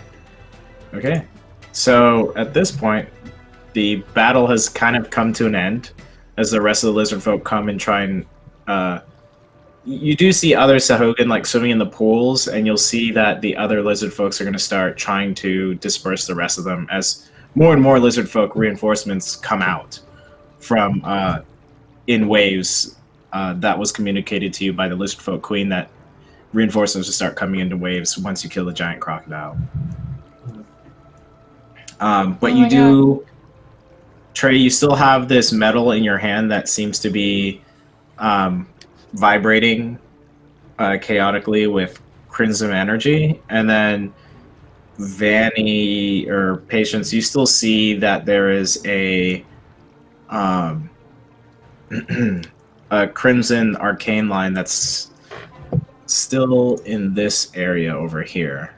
That's like, it's all the tendrils from the Sahuagin queen come over here, and from that giant crocodile that died, and they're kind of forming this way. I would like to run over there and see if there is another metal rod sticking out of that person. And I would also like to have someone taller than me come with me just to make sure that I can see it. I'll come with. Okay. You guys can't see what I'm drawing, huh? Yeah. Dang it. You can? I can see it. Yeah. No, Yeah. we can see Okay. it. Sweet. Perfect. It's just not on the map in the stream, I think. Oh, perfect. Well, then we Yeah. know where we're going. So, you folks are going over there? Nope, there it is. All right. Is there another metal rod in this guy? So there is not I mean, he's on another wooden pole. Oh, there it is. A wooden like pillar, and you, on this individual, you see you see all this energy going into his pocket, essentially, and you see like this weird crimson arcane pulse of energy coming out of his pocket. Have I seen I anything will like this search the before in dealing pocket. with these guys? Go ahead and roll a history or arcana check, or Salrit. Can I tell if we should be touching these things? This is I stuff mean, to the drawing. Trey seems fine for now. I don't say Oh, anything no. about it. I would like to search the History, that's a pocket. Straight roll. That's an 11 straight roll. Okay, so about 4 days ago, you were on a kind of scouting mission with the lizard folk queen and a couple other lizard folk. You saw this area with the same crimson vortex energies, but you didn't really understand where it came from. This happened about anytime the last week. The same thing type occurred, and you do remember hearing some sort of thunderous tearing noise, and when that happened, when you folks were reconning with the lizard folk queen, you folks decided to basically turn around and go away, not knowing what kind of magic the Sahuagin Queen was essentially casting. Big yikes. So this has happened already once before, but you folks didn't. The lizard folks didn't stop it. Yeah. And now we're probably gonna pay for it. What was everyone else doing? I would like to search the pocket. Okay, so searching his pocket, it's not very hard to, you know exactly what you're looking for. You pull something out, and it looks like a Saltmarsh coin. It's a coin of Saltmarsh's crest, and you see it, and it's vibrating with this red crimson energy, same as the metal that Trey has in his hand. Okay, I'm going to show it to Patience. All right, Patience, if you want to make another Arcana check. While I'm looking at it, are there any other tendrils leading to any other people? No, dirty not at the 20? moment. Okay, that's good. You know, this is probably some sort. Looking at this crest and this coin is starting to add up, and with the metal that Trey has in his hand, it's starting to make sense that this maybe looked like a ritual that they were trying to cast to lure in more sacrifices in, and what they were doing was essentially creating these portals for unsuspecting either sailors or pirates, and it looked like they didn't know what they were doing. They were trying to like call into a power more supreme than themselves, and it was basically ripping open portals, dimensions over to this area or this world. So this is so what that they caused could- our boat to go over the waterfall and be sideways? You're starting to pick up on that, Pretty yeah. sure. You're I'm starting to pretty pick sure up on these are that. the guys that are responsible for us being here. Like this thing does So that. then, is there any way to figure out how we can get back? And at that moment, Not really my specialty. you see the lizard folk queen start to break off and make her way over to you folks. Yeah. Lizard folk queen is there, and she's looking at you both, and looking at the magical items, and she says to both of you, or the group, I think this is what they've been trying to do. They've been trying to lure things, people, humanoids over to this world so that they can sacrifice their gods.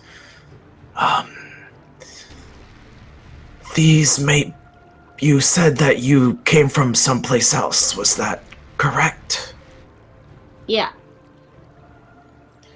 Yeah, we don't belong here. These look like they're still filled with the energies.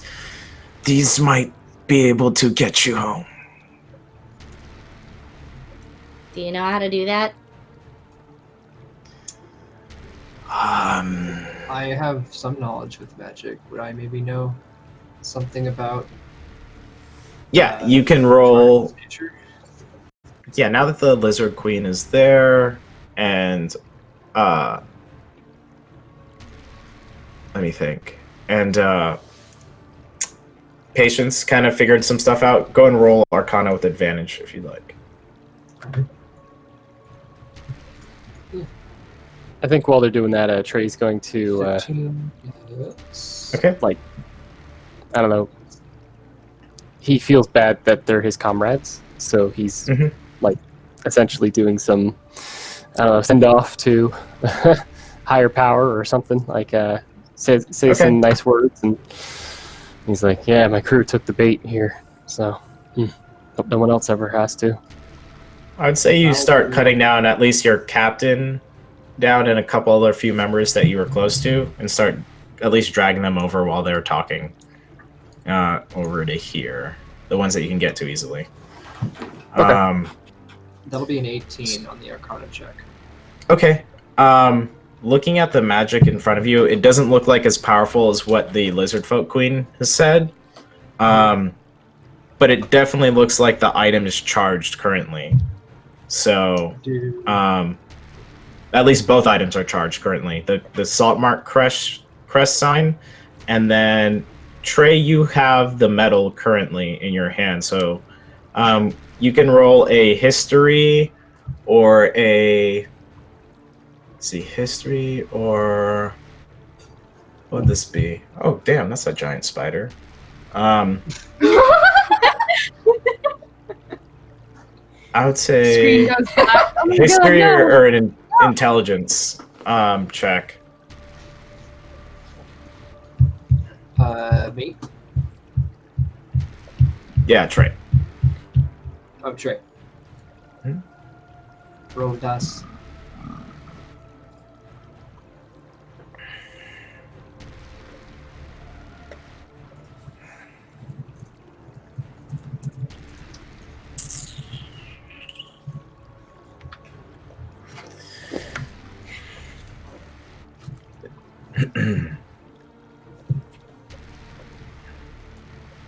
Let's see. Are you able to figure out what you need to roll there, Trey? Not sure. Oh, just make a survival or a history check for me. I technically have a +1 history and 0 survival, so, So that's why I got history. captured earlier. All right. That's neat. So you know that this medal that you hold in your hand is your captain's medal, the Sirens medal, which is the highest medal that you can get in the Lacragia Navy. Okay. It's the medal that you get for being. It's like the crazy sailor stories of, oh yeah, I saw the siren across on the rocks. It started as like a sailor tale, and it was like a joke at one point. But the Lacragia Navy noticed that sailors would go to motivating lengths to tell tall tales, and so they made the thing called the Sirens Medal. If you've done something that was of a huge standing, or something that required a lot of bravery, or something that was super honorable, or gathered the Lacragia Navy a whole bunch of resources or money, it was awarded. And so, this is something that was important back home from where you folks are from. With that information and what the Lizard Folk Queen has been saying, you gathered in your mind, knowing some stuffs about magic and knowing a little bit of how the world works and geography and things like that. That this Sirens Medal might be able to be the ticket to bring you, your crew, or whoever else back home, and that the Saltmarsh coin. The Saltmarsh, or the coin that's a crest of Saltmarsh, might be able to get you folks back to Saltmarsh, essentially. While they're all doing that, can I make a beeline for the water and pull our friends out? Yep, you do That we that. forgot about. Save our friends. And As you Sasha. as you make your way over there, they end up forming with you, and joining you folks over to the center location. So I'll say everyone's kind of made their way to the center location. Glorious. This guy has been stabbed to death, and so he's done. And all you folks come back to here.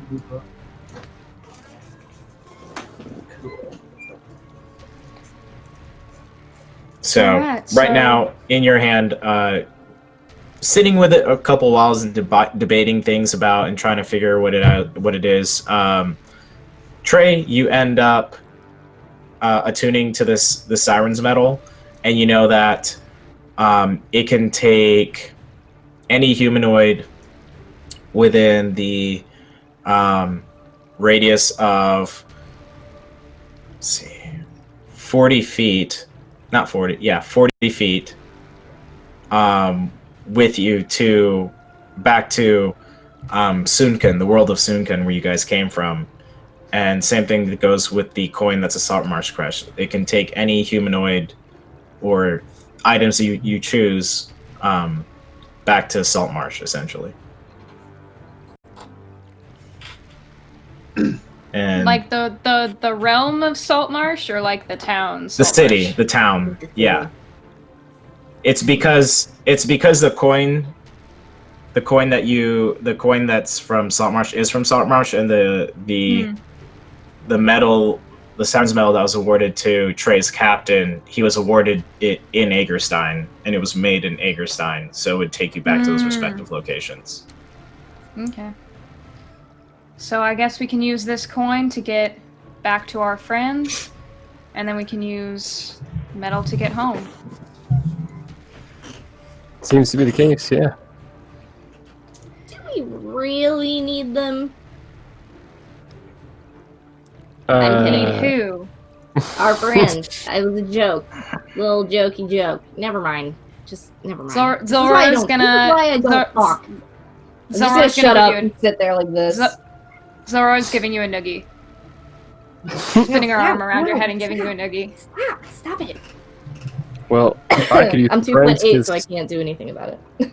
all my friends were here and are no longer among the living. So if you don't mind some new friend, if I could have some new friends, that'd be great. I mean, that's not entirely Ranger true. Like, you and I have friends other places. Well, get I want to amnesia? get back there. Yes. Fine. So you're trying to get back to the Scarfers Tray, back to the world of Sunken, and back to the continent of Lacragia, which is a different continent than Vorn, where Agerstein is located. But it's one of your processes back home, getting back to the world of Sunken. And Patience knows that. However, as the lizard folk queen starts to look around for her other lizard folks and lizard folk babies that the Sahugan queen took, she's able to find a couple of them. Some of them are alive, some of them are not around. Takes them and starts to make her way out of the area with the other lizard folk. Before she leaves, I'm gonna sort of like hail her down and stuff. Okay. This is her. She's right in front of you now. I just moved her. These folks are starting to move. I believe that you wanted to have a talk when all this was done about a possible peace treaty between yourselves and Saltmarsh.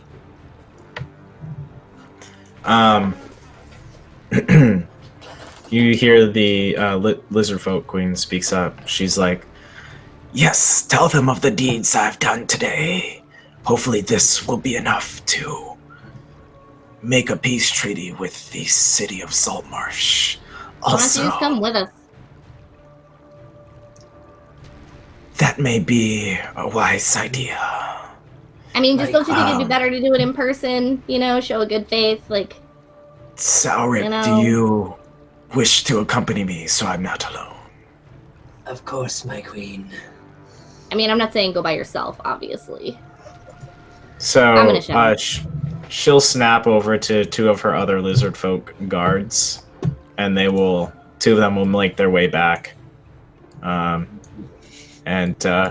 Yeah, so you folks are all now sitting around these items that you've just acquired.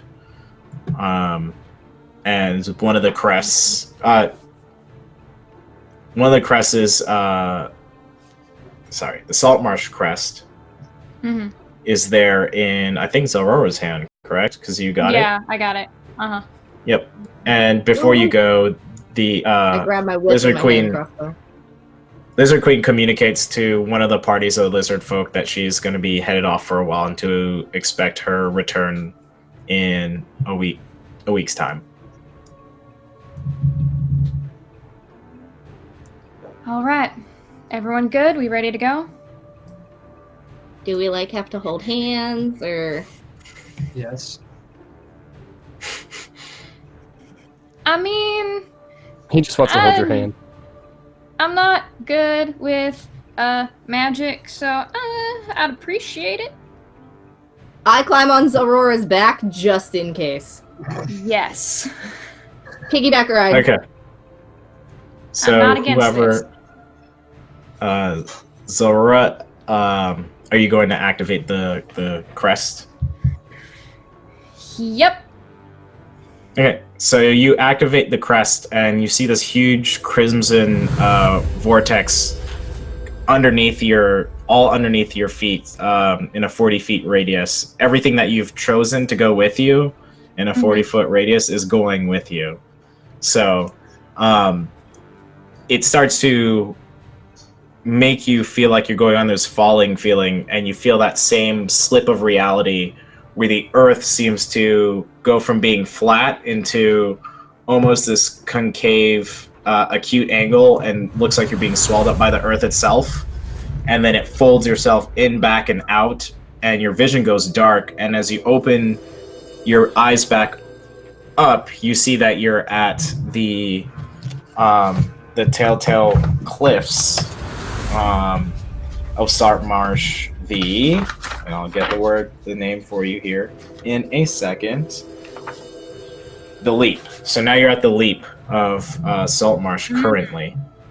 And you see the city of Saltmarsh underneath the elevation of where you are, the cliffs of Saltmarsh.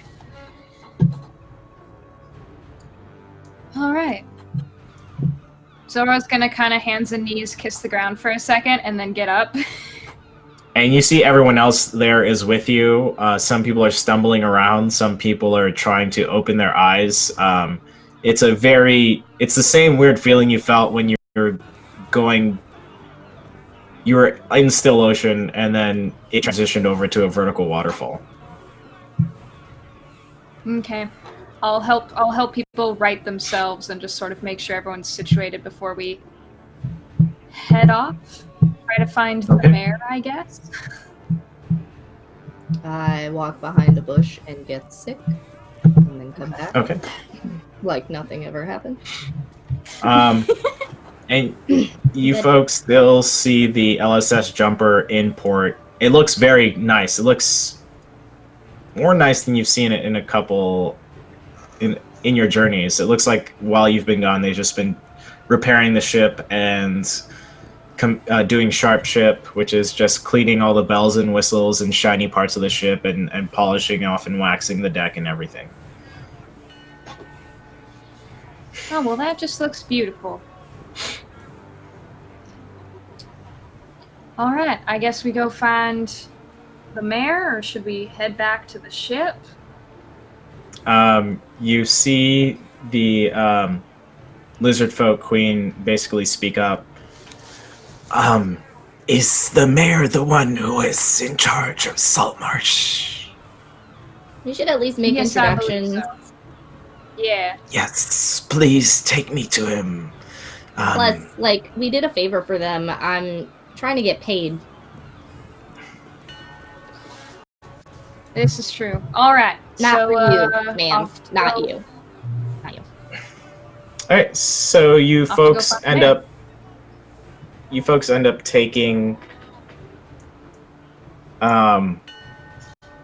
You folks end up taking the lizard folk queen and Salrip over to the mayor, and as you're seeing townsfolk like start to whisper to each other and like point and look over at the lizard folk. The lizard folk queen is still walking with her pride and not seeming to care.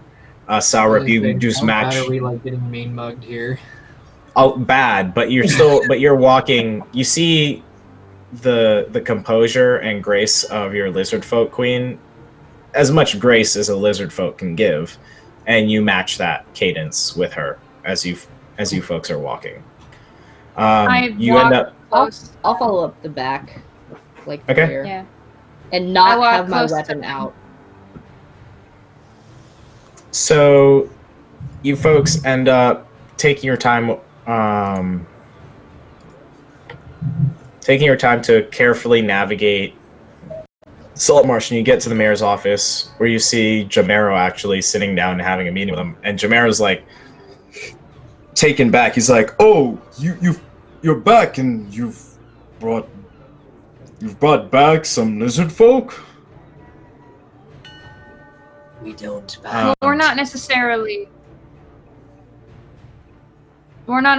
bringing them back so much as escorting them. Well, I see you've accomplished your mission, and that we should be rewarded for. Have you found a way for us to get back to where we came from? From my understanding, we are not in the right place. We are seemingly from another world. Aine has communicated that to me.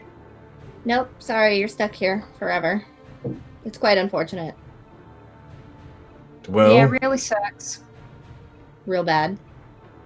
I guess that, this place isn't a bad town to make our home for now. Wow, you gave up on that really quickly. Yep. Thought you were gonna I don't know, question. It's all in the delivery, really. You just gotta be confident in what you're saying, and people just believe it. Well, me and Dwarthik, we've bounced around a lot, and this is just one of the other times we've had a job and, moved lots of locations. It's part of a sailor's life, and if we can't get back to where we're from, then, I should be realistic of where we are now. Yeah, no, we're going back. It's fine. Yeah. Don't worry about it. We found a way back. It turns out that the lizard folk were not behind any of the attacks. In fact, a different group of fish people. Lizard folk, fish people, more like fish people. Were attacking them, stealing their babies, and then also doing these weird blood rituals that caused portals and stuff. And anyway, that's how we ended up here. Found the other crew, they're all dead, except this one. He's called the Talented, so I guess that's why he's talented, because he's still alive. Anyway, we found a way to get back. Show him the medal, Trey. Oh, he must be talented if he's still alive and got you back here and found a way home. And it looks like you have Captain Bonneville's medal. Yeah, he's dead now. You're saying that's getting us back home? Yes. Yeah, so it's kind of like concentrated, magic portal, basically. We also have this, and I hold up the coin crest thing. This got us here. You hold up the crest coin thing, and it's not vibrating with that same crimson energy that you had before. It just looks like... Oh. It's like I guess it's only one a use. key to a portal, so it's a port key. Sure, as long as it gets us back home. And you see the mayor take the crest of Saltmarsh from you, and he's like, I've lost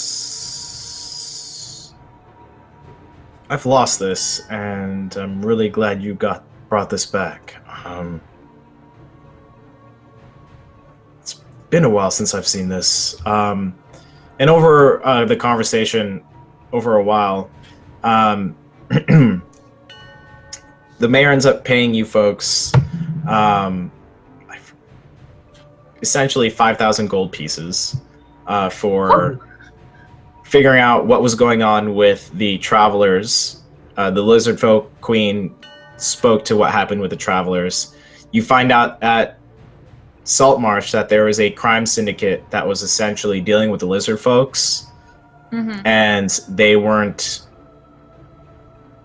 not in connection with Saltmarsh proper. They were doing business on the sides and saying that they were, so that's where the confusion happened between lizard folk and Saltmarsh, is that there was a crime syndicate essentially saying that, yes, we are Saltmarsh, and we are trading with you, and that was the exchange that they had.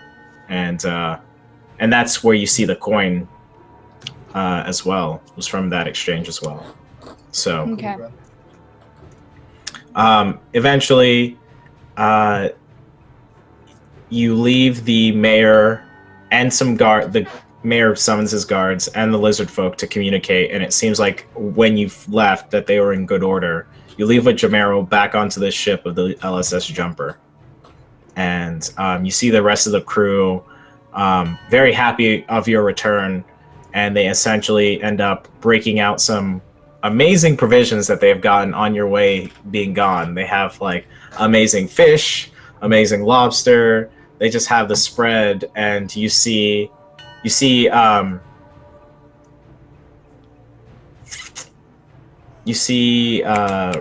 starting to make all this amazing food.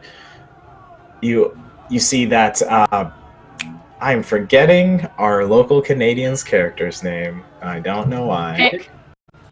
You see Pick joining Relnor and making this feast, and basically you folks are all back on the ship, enjoying yourselves. And what would you like to do from that point forward? I would like to eat my weight in food, which isn't much. I would like to make sure that like everyone's okay, that like everyone's good, paying special attention to Pick, making sure that he's good, and then just go pass out for a little bit. Okay, awesome. And wait to be woken for food. Perfect. Sourrip, in your meeting with the mayor and the lizard folk queen, in order for the treaty to happen, the mayor got close to Jamero as everyone was gone for basically what it was 4, 5, 6 days, and they want to keep somehow a way to keep a communication to this other world that Jamero spoke about.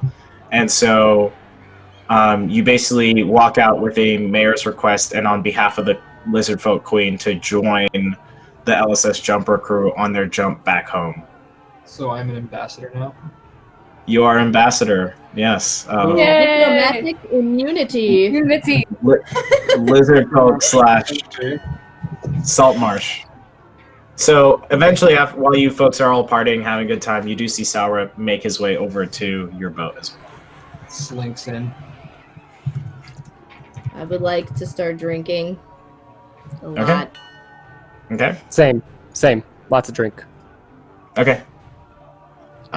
Sora sees the kind of like festivities kind of happening, and he's gonna attempt to join in. As awkward as it is, he's gonna try to. I'm gonna hand him a drink. He lifts it to his snoot and like gives it like a weird little like sniff. He's probably had something akin to like grog maybe, but like raunchy grog. I don't know what it is. It's probably terrible. Hold your nose. Pick ends up turning into a moose, and Relnor is just right there with him, and he's getting moose drunk with Relnor, and Relnor is very accepting of you, Sourrip. Relnor's like, "Hey man, it's all good. He's a moose. I'm a dude. You know, at some points in my life, I like to consider myself a satyr. You know, it's all just good love, man." And Sourrip's never met anyone like this. He's only like had interactions with like humans, pretty much, right? Like, yeah. Okay, yeah. So he'll be like a lot of very odd faces. Well, you seem to be quite inviting, so cheers. And we'll keep drinking. I slap him on the back while he's drinking. He coughs. Amazing. Someone in chat says, "I'll say that at NPC, Relnor says, 'Let the moose loose,' because that's just great. That's just great." Yeah. Let the moose loose. The moose is No, we loose. all got really drunk. And Peyton's like, "Yo, let the moose loose." And you see Pig in moose form start to just ram things, like ale barrels over. Every time and something gets splash. destroyed, I'm like, yes! Amazing. So, a night of festivities happens. A couple fishermen, local freshmen, stop by, have a couple drinks with you folks.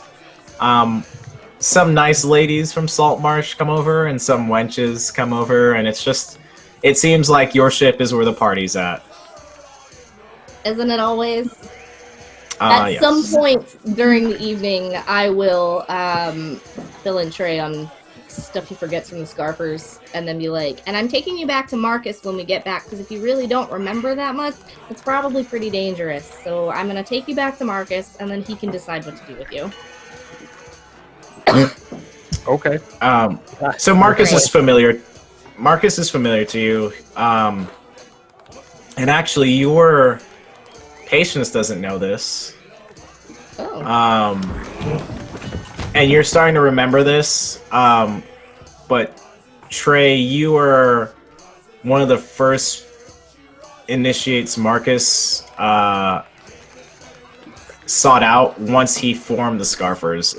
There's little people know that Marcus was the start of the Scarfers, and he's made it sound like they've been around for much longer than they have been. They just have that much information through Marcus, some of it through you, through some other talented members in the Scarfer Guild. Talented members? Yes, so that would include himself, which you've been obfuscating some information from Patience as well. But essentially, you know that Marcus is the leader of the Society of the White Scarfs. And you know that the person that you need to link up with in Agerstein is Marcus and Fletch are the two people who are currently working in the Agerstein area. I didn't talk to Fletch at all, did I? You did not. You didn't know of her presence. Okay. I only talked to Marcus. Okay. But and anyway, yeah. hopefully you're remembering more now, but that's why everybody gets titles and stuff. Like, you're talented. Marcus is the professional. I'm the patient. I just go by Patience. That's just how it works. It's starting to get back to me. You think they'll call me the talented for being talented at killing giant gators? I mean, I don't really know why they call you the talented. I don't really know you that well. I'm not gonna lie. They call me the patient because I sat up in a tower for 4 days without food waiting for the perfect shot. But he died. Yeah. That was awfully patient of you. I have a lot of patience, what can I say? Enough. I have enough patience until I can kill you. But do you actually have a real name? Yeah. I have a real name. I just don't go by my real name. My real name is terrible. It's awful. Come on. We've had a few drinks. You could tell me. Shh. You can't laugh. You have to swear.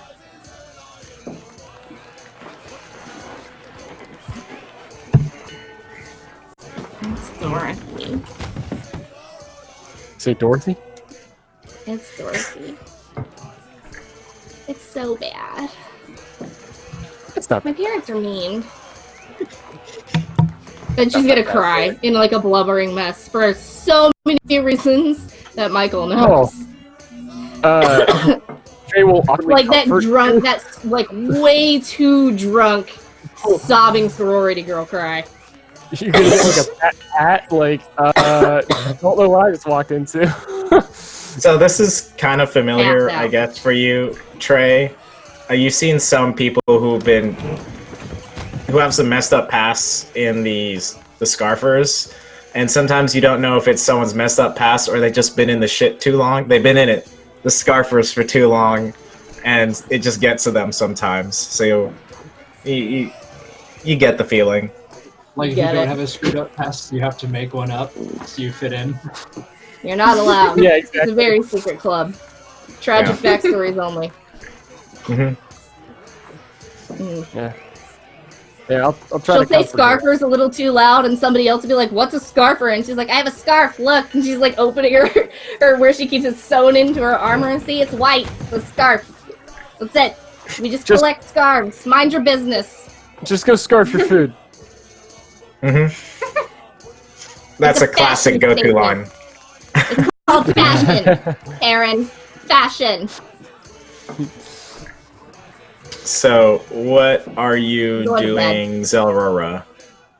After taking a much-needed nap, Zora will join the party late, putting on her mask from the circus, her laughing mask, and is gonna do what she does best, and that is entertain the crowd by doing hand axe tosses. She's still the flowers in her beard. Oh yeah. Yeah. Definitely. Still rocking the flower beard, juggling hand axes, playing on her handheld harp, doing some strongman stuff, finally showing off her muscles, maybe doing like arm wrestling with Jade. Okay, so It's in all of that, all around getting drunk, having a good time, flirting with Pick. Huge. in all of that, you flirting with Pick and flexing and all of that stuff, you do see some cute ladies from Saltmarsh show up, and they seem to be in the performance realm as well. And as you're juggling your axes, one comes up to you kind of sexy like, and Pick is there just watching you, not in moose, well, yes, in moose form, and then going back to himself, like laying belly onto the deck and just watching you.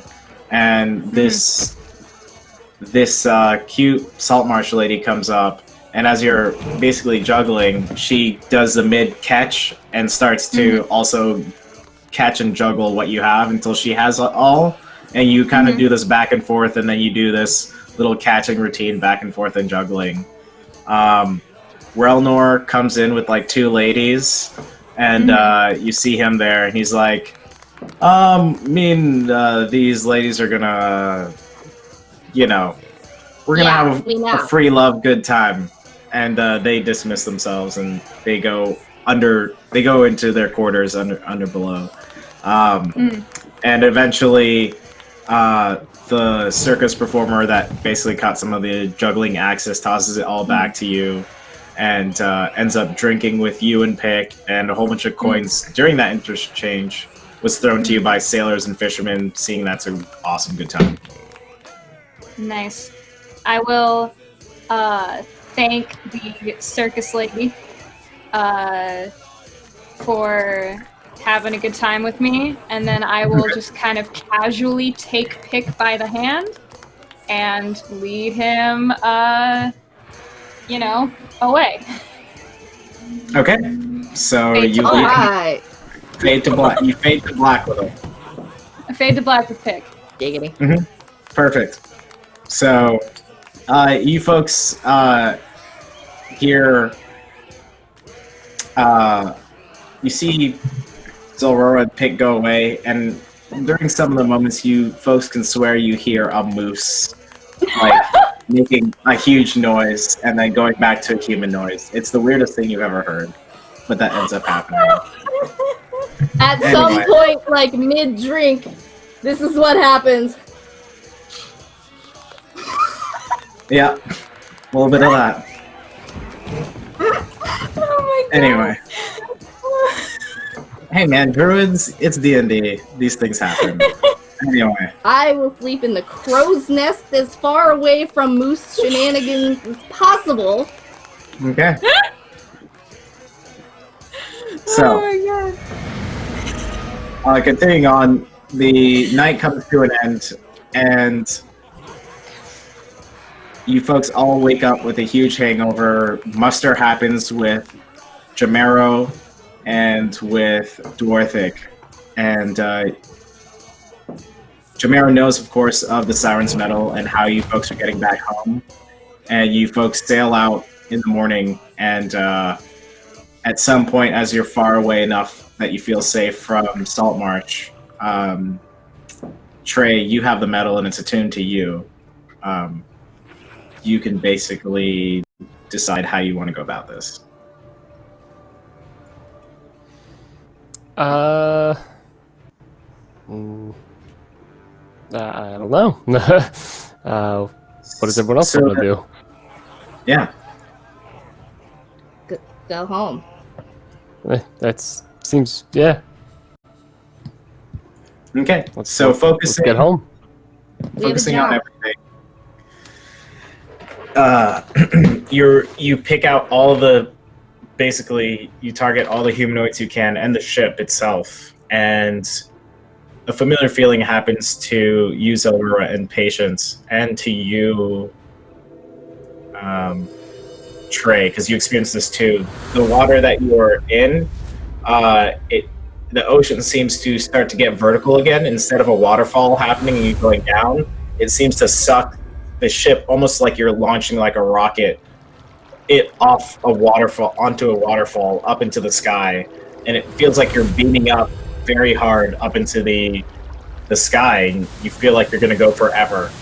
And at some point, the waterfall just shifts back into ocean, and you end up barreling like a bullet shot out of the ocean straight towards Agerstein, and you hear Dorothy go, oh my god, throw down the anchor, we're gonna crash. Oh my god, there's a boat right there. And so you just see Zelrura and you see Jade run towards the anchor, and both of them hit the anchor release, and the anchor drops down, and you feel the ship lurch forward. And a couple of you actually get launched off the boat into the ocean and up skittering over the water. I weigh 35 pounds. I am one of those people. Yes, you are man overboard. Or You just straight up yeeted me off the ship. Yes, you folks get tossed off the ship and bounce off the water. I'll say Sorok is also one of those because he was busy, chuking over the side. Perfect. I've never been teleported like that. But so only a few kind folks. of like Iguana. Yep, a few folks stay on the ship, but it's enough, and the ship is now anchored. It's about 500 feet to get back to the ship and swim over, but you end up getting back to the ship safe, and now you folks are about what it seems to be 2 nautical miles away from Agerstein.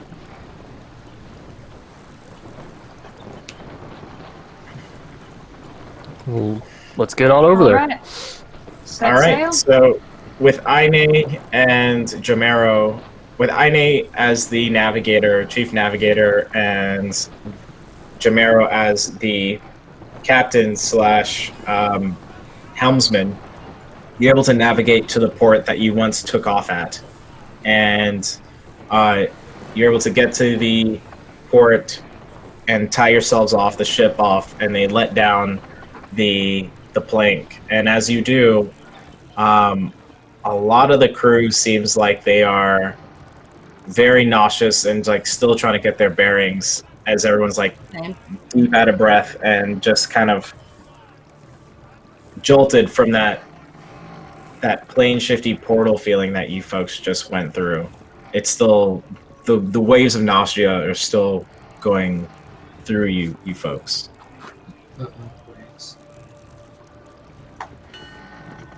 So you folks are now ported back in Agerstein. What would you like to do? We need to go and talk to the guy that sent us to find those 2 ships in the first place and get paid. Let's get dollars. And I would like to make sure that Trey comes along with us and doesn't wander off, because we need him as proof, because he was on one of the 2 boats. Sure. You got it. Sourip too, probably. So I will ride side saddle on Trey's shoulder. Okay. I'm just gonna sit on his shoulder. I'm going to pull up another map called the Arcane River Briefing Room. So, just so you guys remember what that is, I have to share it. Hello, can I share? Sharing. I will also tell Isabel, hey, if you and Jade want to just go to the Smoldering Satyr, I can bring your shares back. So, you're back to where it all started, the Arcane River And what would you say, Vanny? Sorry. I was telling Isabel, hey, if you and Jade want to, and Little Bird want to just go to the Smoldering Satyr, we can just bring your shares back. There's no need, like, the room's kind of small. This is a lot of people to walk in there. You mean the blood and gold, right? The Smoldering Satyr is a Burning Man festival in Lacragia. I thought you ended up renaming the tavern that. Nope. So the blood and gold is what I meant. Blood and gold. They're at the blood. They're at the blood and gold. Smoldering Satyr is endgame. Smoldering Satyr is in the bad part of town. Never mind. Just kidding. Yeah. Maybe the next online campaign I run, it will be the destination Smoldering Satyr, and it's just you trying to a party of adventurers trying to get to Smoldering Satyr. Nice. Wait, so if Smoldering Satyr is a Burning Man ceremony, does that mean that like the Burning Man effigy is a satyr, but he's doing the smolder? No, it's a satyr that's being burned. Yeah, like a wooden satyr. Yeah. Smoldering Satyr. Anyways, it's pretty lit. I tell them to go wait in the tavern for us because there's too many people. Perfect. Yep. I was just sharing world knowledge. It's cool. There we are. So they wait over there, and you see Dekas Koof back at the Arcane River. You get to the Arcane River facility, and you see Dekas Koof. Well, it's taken you a while to get back from your mission. What did you find? And what you, Sarip and Tracy, is this Aarakocra that has a yellow, almost goldish beak by the way he waxes and takes care of it. And he's a brown Aarakocra with like a white chest, and he seems to be in a very stiff kind of demeanor he has about him as he walks back and forth. Like he walks with his legs straight and walks back and forth when he's greeting you with his hands behind his back. Have I ever met an Aarakocra? I don't think you have. This is just a weird bird creature to you. He's as foreign as you are as foreign to him. Lizard, meet bird. Hello. I like lean awkwardly over for like Zaror, and it's like, what is that? You hear Dekas Koof go, that is the Master Chief Dekas Koof, which is me, and I'm in charge of the members of the Arcane River, which is these folks. Who are you? Actually, technically, he's an ambassador, so you're not really in charge of him specifically. My apologies. It is very nice to meet an honorable ambassador. Who are you the ambassador of? And what is your name, kind sir? And he's still pacing back and forth.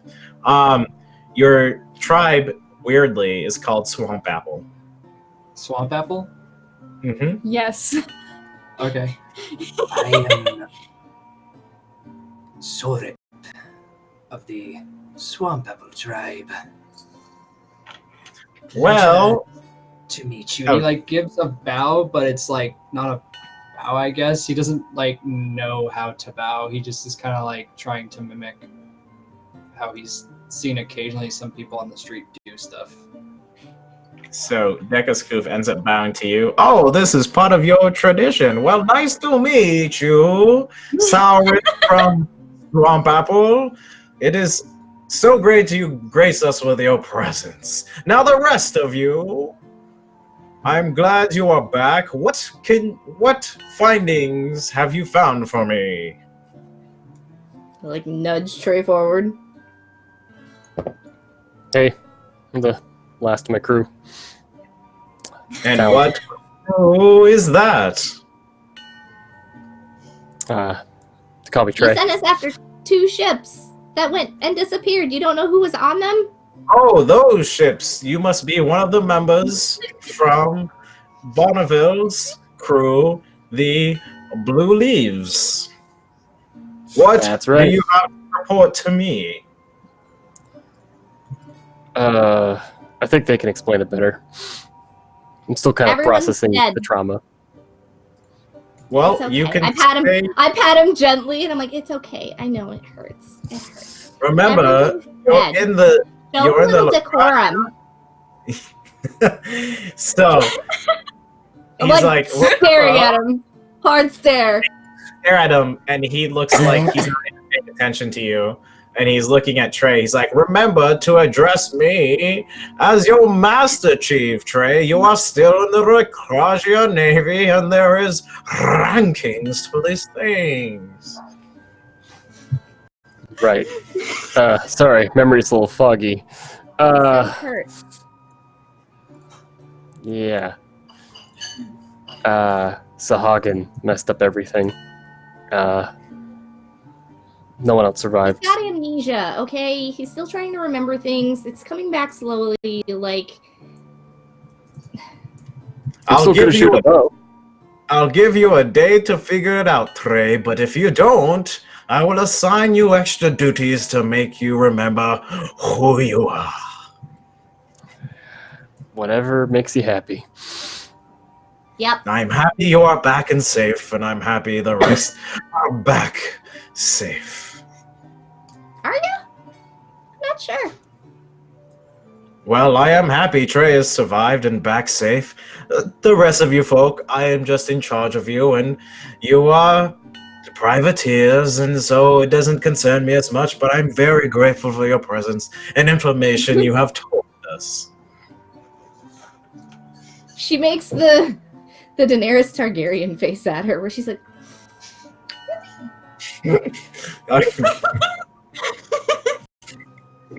But like, Yeah.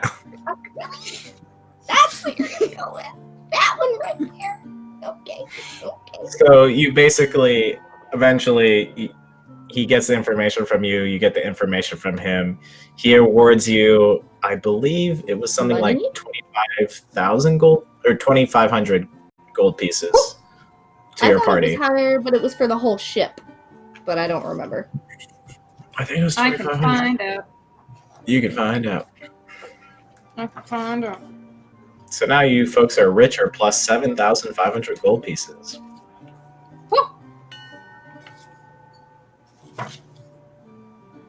Great. Thank you. Are we good for the day? You're released. I will talk to Jamero momentarily to see where we go from here. Marvelous.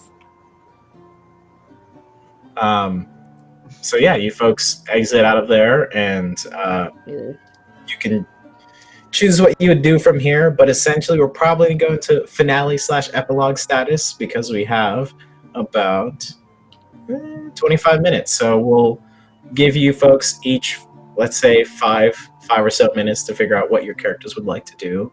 I know Zorora and Patience, you folks have been figuring out what you'd like to do for your epilogue, so whoever wants to go first can go from there. I will let Zorora go first, but while she's talking, Michael, I sent you a DM on Discord that I want you to check real quick and just give me a yes or no answer on. What's my DM? I think I saw Anyway, it. go ahead. Bubbles. Yeah, I mean, yes, that was, I read that and I was going along with it already. Oh, sweet. So. Okay, good. All right. So you want me to go into epilogue? Yes, we are. All right. So basically, Zorora will just kind of possibly continue with the privateers, possibly not. We'll kind of eventually try to get out of it, maybe get a ship of her own, sail the world, just sort of just try to see more of the world, more of like different cultures and stuff. sort of trying to get a different feel for it, because as a person in the circus, she got to see a lot of different places, but a lot of the time she always had to be like the entertainer, and she had to just constantly be on. So she just wants to be a tourist for a little bit, and just travel. Pick will join her, and they will just sort of be a thing. They won't get married. Neither of them really believe in marriage, but they will sort of be exclusive. But it's never like an outright thing that they say. It's more just sort of like both of them sort of saying, I will be here with you as long as you want me here. And then neither of them are like I want you gone. Like they're both kind of like puppies in love. Like they're following the other person. Sure. Kind of deal. So they travel the world. Eventually, Zora will meet Pick's parents. Pick will specifically travel the world with Zora to figure out more about his powers, about being a druid, and where that all comes from. Zora will try to get more information on the dreams that she had before joining the privateers about this person called the Laughing Rogue. And they'll just sort of go on that journey, just traveling the world. Like I said, they won't marry. They'll eventually have a set of twins named Enna and Yara. Enna after Zora's sister, and Yara after Pick's mother. Okay. And that'll just sort of be how it is. Just Pick and Zora traveling the world, probably going to the Smoldering Satyr at some point. We'll probably try to drag the rest of the crew along with them. And yeah, just having a good time.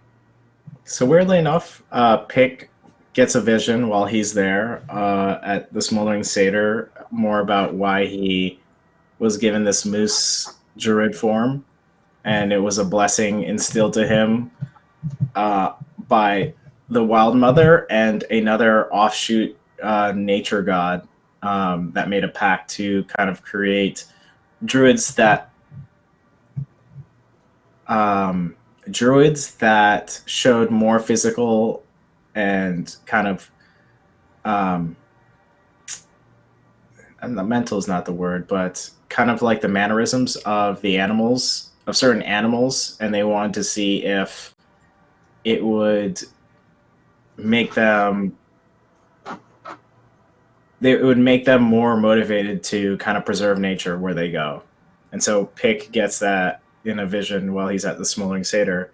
And for the Laughing Rogue, you also find this link up at the Smoldering Satyr, and in that, over time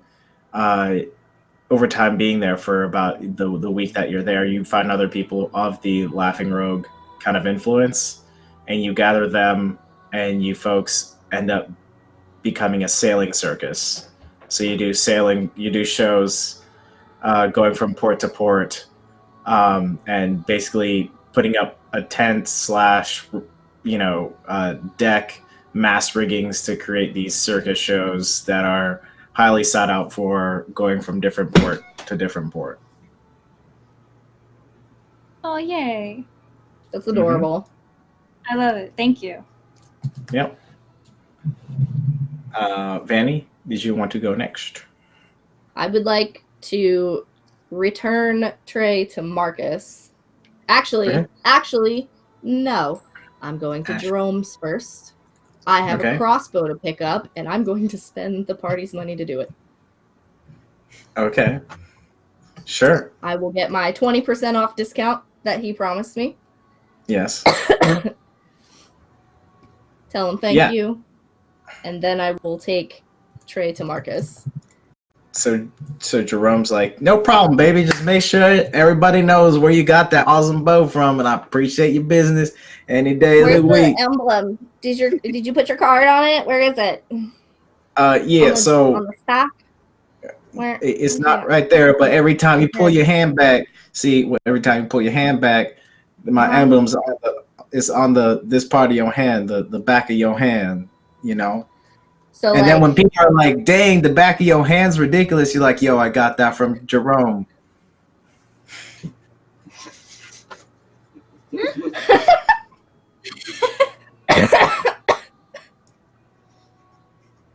So you end up getting the bow from Jerome. It fires just as you want it to, with the Beautiful. caveat that Jerome's little insignia is on your hand every time you pull it back. fine. It's fine. Whatever. I'll Oh, take it is it. fine. It's a magic. It's It's a a magic fine bow. crossbow. Oh, he sure is. Great. Thanks, Jerome. I really appreciate that. Hey, I will make sure to point people in your direction, but we might be getting out of Dodge for a little while, so it was really good to meet you, and I'll be able to see you soon. And then All right. pop up out of there. Go to Marcus. Sneak up. However, I guess I remember how he like parkoured up to his. Yes, you know how to get Place. back to Marcus's. Yeah, I will return Trey to Marcus. Tell him he's got amnesia, but it's like slowly coming back. But also, like, if he doesn't like remember who he is by tomorrow, he's probably in deep shit. So he probably needs to get out of Dodge for a little while and leave tonight. Now. Give me an Marcus basically says, "Yeah, we can figure that out. We'll get him. We'll get him where he needs to go, and I'll go handle Deca's coof if need be." Yeah, he just that says guy's a that to douche. flex. He just says that stuff to flex. He's Listen, not. he says everything to try to flex, and I don't know why. He's a bird. Hey, you know, birds love squawking a big game, so. Yeah, I know why they do that. It's gross. It's disgusting, and it's harassment. I mean, you're right. So, where would you like him? I'm happy to deliver him. It's like well, eventually I was gonna have him stationed out in Hancha to make sure that there wasn't any corruption over there. Do I One know of Hancha? our it's like think of it as like the African, South American Okay. kind of. It's a continent that's kind of located on the equator, the west hemisphere. Is that the right way? The west side, like west hemisphere of the world. Okay. More exotic. Well, Like to you super folks. out of Dodge. Yeah, but it's just a more vibrant area than most places you've been to. Is it like tropical? Mm-hmm. Okay. So Marcus says that one of our scarfers is either gone missing or worse. So we need Trey to replace the scarfer we had there. You only have one there? No, that was the person heading up the whole region of Hanja, the whole continent. So he's going to be replacing the. You're gonna send the guy with amnesia into management. Well, we have some things to tell you, Patience. We've been keeping you out of the loop because you're new blood, but Trey here doesn't really have amnesia. It's just one of the techniques we know to keep information consolidated. But now that we know we can trust you, we can allow you. What the test was for? Yes, the tests are great. Several times. The tests are great. The tests have made lots of great members, but sometimes we worry that we have to watch people within our organization as well. Listen, I get it. That's fine. Okay. Whatever, I get it. I mean, it's a secret organization. It's fair, I guess. Fine. So. Sorry. He's gonna go there. Where do you want me? Well, we want you over in Twin Leaves to manage that area now. Where am I from? East, very east hemisphere. Basically, think of it as a very elf and kind of Asian influenced continent. So it's east north of like the whole. If you spread out the whole world on a map, and Agerstein or Born is the top center north, and Lacragia is the bottom center north. That Twin Leaves would be all the way to the east and north. Okay. In its own continent. Wait, is that where I'm from? I don't. Where am I think from? I don't think we decided officially where I was from. I think you are from Meitzen. Meitzen? Cool. Where's that in relation to either of these places? I can probably pull this up on my map. My maps. My maps.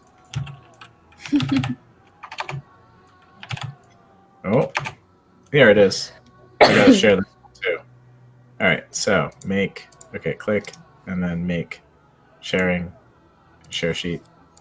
All right, so I shared it, and then I have to let.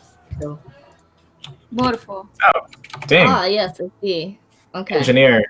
Engineer is real great here today. Beautiful. Anyway, that's the map better explained. So Vorn's right there. Hancha is below that. There. Meitzen is where you're from over there. Twin Leaves is to the very east. Lacragia is huge, and that smoldering satyr basically happens to that brown desert part in the center. Okay. Yeah. Okay. Yeah, okay. That's fine. So there we are. I lean over to Trey and say, if you ever tell anyone in this organization my name, I will hunt you down. I will find you, and I will kill you. Don't worry. I'll tell him I have amnesia. You. I leave. Marcus, as you leave, Marcus is like, what? Dorothy's a wonderful name. I don't understand why you're so up in arms about it. I leave. As I'm leaving, I hand crossbow back, not aiming for him, but I don't look, and I shoot the wall next to his head. And then I turn, and I smirk a little on my way out. He's already before a nice, genuine smile, but they can't see it. Before you turned around and did that, he was already chuckling, knowing the little game y'all are playing. Ridiculous. Twin Leaves. 2 years. 2 years, Marcus. I give you 2 years in Twin Leaves, and then I go back home. I have things to do. Sure. You know it. Yes. It's time. It's been time. 2 more years is 2 years too long. Go on your way to Twin Leaves. That's fine. Fine. I will do that. All right. And I will leave. I will sail to Meitzen, to my hometown. I will post up in a tower right across the street from the merchant motherfucker that ruined my life. And I will wait for 5 days for the perfect shot, and I will kill him. All right. Open window, study his schedule. I know exactly when he opens his window for the breeze. Crack of thunder happens. The shot is fired. He's dead on the floor. And then, after I find out that my best friend ended up marrying him to get rich, I shoot that bitch too. Okay. So it takes you about and I leave. a month and a half to get to Twin Leaves. 2 weeks was easy. You were very motivated to kill the guy who ended up ruining your life. And then it takes you about a month because the other lady goes into hiding, being paranoid, and you toy with her a little bit, and some of it you have to wait for the perfect chance. So there's a little bit cat and mouse there, but eventually you end up finding and lining up your perfect shot, and you easily get her too. And then you end up moving your way to Twin Leaves. Yes, and then I post up there. Sweet. All right, let's go over to Sour Rip, and then we'll go to Trey to finish it off. So what does Sour Rip want to do as he's an ambassador for Swamp Apple / Saltmarsh? I guess, his duty to his queen is, I mean, he's going to take the ambassador job serious as he can, but he's also kind of mixedly curious about the world outside of his tribe. He's had mixed dealings, from what you've told me, with the outside world, and he's going to try and get as much information back to her, the queen, as he can. So, I mean, what would be the best way to do that? Like, sticking with the Scarfers or something like that? Or So you learn about Jerome and his presence, and you start to take an apprenticeship with Jerome. He allows you to see more of the world in a faster fashion, and since you are somewhat knowledgeable with magics and a little bit foreign, he takes an interest to you, and he teaches you a couple things. He does teach you a spell so you can get, well, he allows you to use some of his implements so you can get back to Saltmarsh and back to your queen and come back to him.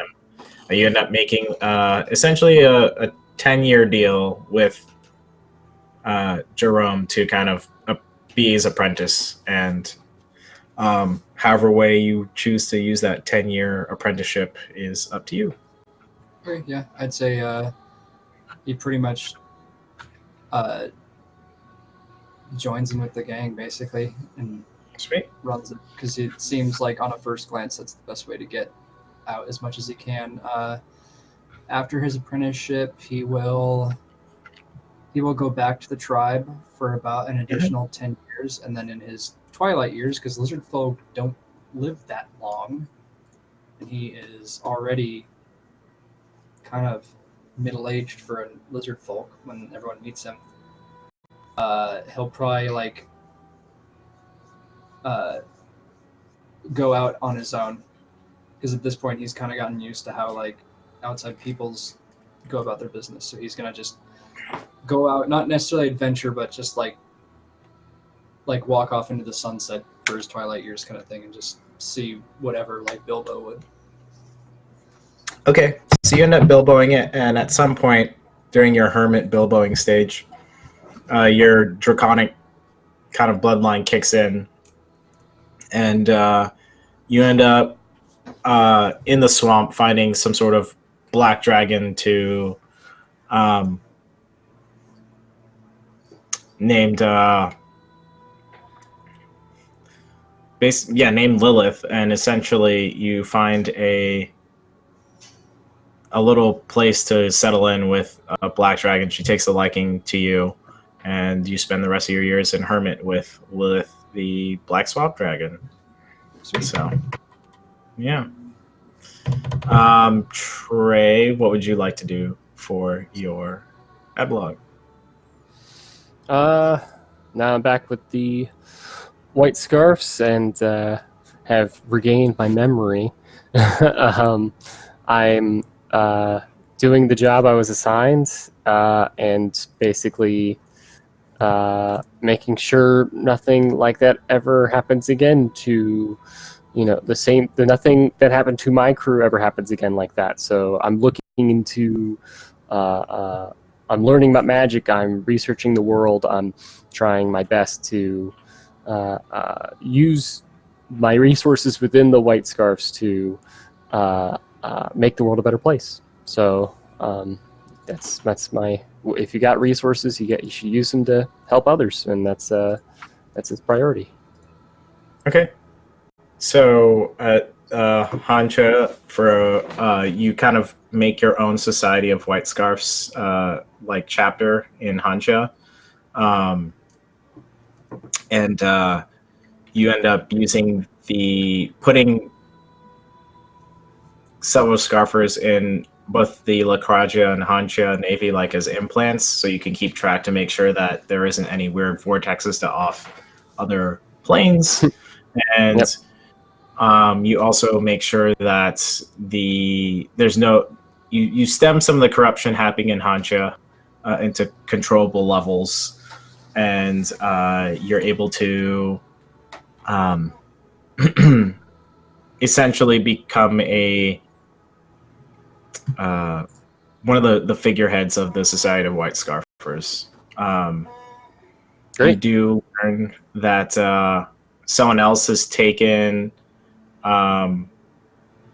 leadership of the Society of White Scarfers in La Crajia and Steel Beach, which is her name is Fletch, and she kind of ends up taking control of the Steel Beach area. So as of what you know now, that there's Scarfers in Vorn, Hancha, La Crajia, and Twin Leaves, and you folks are kind of keeping established society and civilization under control and preventing corruption where need be. Cool. Sweet. Mhm. So that unless anyone else wants to do any other epilogue business, that'll probably conclude the Ghost of Saltmarsh, the Sirens Medal. I think, Fanny? and I'm hopefully not too forward in saying this, but I'm pretty sure that Isabel and Jade went on a date. Oh yeah, Oh. they are. I'm pretty sure they are happily ever after. Yeah, they happily ever Oh, after Joe. to the Shadowfell. It got all sorts of freaky over there. There was a tearful goodbye between Patience and Isabel. Oh yeah. That So- was very private that no one else could see. But yeah, so that's essentially the game that came to an end. I want to thank you, Trey, and you, Robert, for coming in, stepping in to fulfill small but vital roles and choosing to step up. I really appreciate that. Some of Thank our you very folks who aren't here, which is ASG Creations, it's Alexei, we have Pepper, Maybe them 4815. Maybe them, Pepper. and then we also have Sophie, which goes by is it the Plant Witch now? Something like that. Plant Witch Stove is the display name. I don't remember the handle. You can find her on Twitter and find her on our social medias probably. And also the last person is Alex. So they are at Gen Con, so they're not here today. So that's why Trey and Robert stepped in. We were very thankful for them. And yeah, so I'm just super glad that I had the opportunity to Dungeon Master for Encounter Roleplay. It's opened a lot of doors for me and got to DM wonderful people. The cast that aren't here, I got to DM Lindsay again, and these two new folks who are here as well. That way. So I don't know if there's still people in the chat, but if you have any questions for us, you can go ahead and write them there. I'm just gonna hang out with my cast for the next 5 to 10 minutes. And that's what we're going to do for this last 10 minutes of our finale campaign. So, but yeah, my cast, do y'all have any questions for me as a DM about the world or anything like that? I mean, well, first off, thank you for DMing. That was thank you. a beautiful Absolutely, and for amazing sure. story, and I loved every minute of it. As someone, because for those of you who don't know, me and Michael played in a home game together in the same world. And so as someone who got to play in that little sandbox for a while, being able to like watch everyone else experience those amazing NPCs like Jerome and stuff was just like, That's why I went back. I loved it. It was so much fun. It was so great. But yeah, oh my God, it was so good. I had a great time, and I hope everyone else did too. Definitely. Absolutely did. Yeah, I want to thank you for like having me on, like, and getting. I really appreciate getting able to finally see you DM Michael, because Lindsay has told me so much about it. So and all the shenanigans. Like, Welcome. Lindsay Bubbles and is the Kate, best cheerleader. So What was that, Yeah. baby? Yeah. I said Bubbles is the best cheerleader. Yeah. she's always. I just like it when people feel good. I know. Listen, I feel it. I get it. I understand. I get it. Well, I want to thank you guys for having me on. Michael for being a great DM and working me in, and let me have a 20 dexterity. That's pretty sweet. You had a 20 dex, bruh. Oh, yeah, he did. It's I did it's not. pretty good. Oh, So, So yeah, 17. it's nice stealing the killing blows and Yeah. getting to see a bit of your world and fun characters you've had for this game. So with that, I'm gonna roll out now. So I got to wrap up for the night. So Before you go, yeah. go ahead and share where people can find you on social media before Oh, yeah. your stuff gets out. Yeah. Of course, yeah. Skeletim, so Skella_Tim on Twitter is the primary place to find me. Sometimes you'll find me regular Skeletim on Twitch as well. Trying to stream the end of Sekiro at some point. I've been getting my butt kicked by that game. So that's the main place to find me, and hope to be in some more games at some point in the fall. But yeah, for now, have a good night, guys. Great playing with you. Thanks, Tim. good having you. Thank Good night, you. Tim. Bye. Bye. But yeah, I'm just glad to wrap this epilogue together. It was controlled chaos there. Yeah. And yeah, DMing for a Twitch channel is crazy. It's Yeah. definitely different than a home game. But yeah, I think I managed and controlled chaos for sure. Yeah, if anyone in the chat ever wants suggestions about DMing or how to DM online or things you should try and prepare for or how to do stuff in the moment, just hit me up. Or if you want to know more about my world, I hopefully at some point in my life will make more information, publish stuff more about it if I dungeon master some more. But I've been needing to be a player character for a bit now, and I need to scratch that itch. It's been a couple years. And Can so you say your character class and stuff? Are you allowed? Oh, sure. Yeah. Tell us about it. We want to So, know.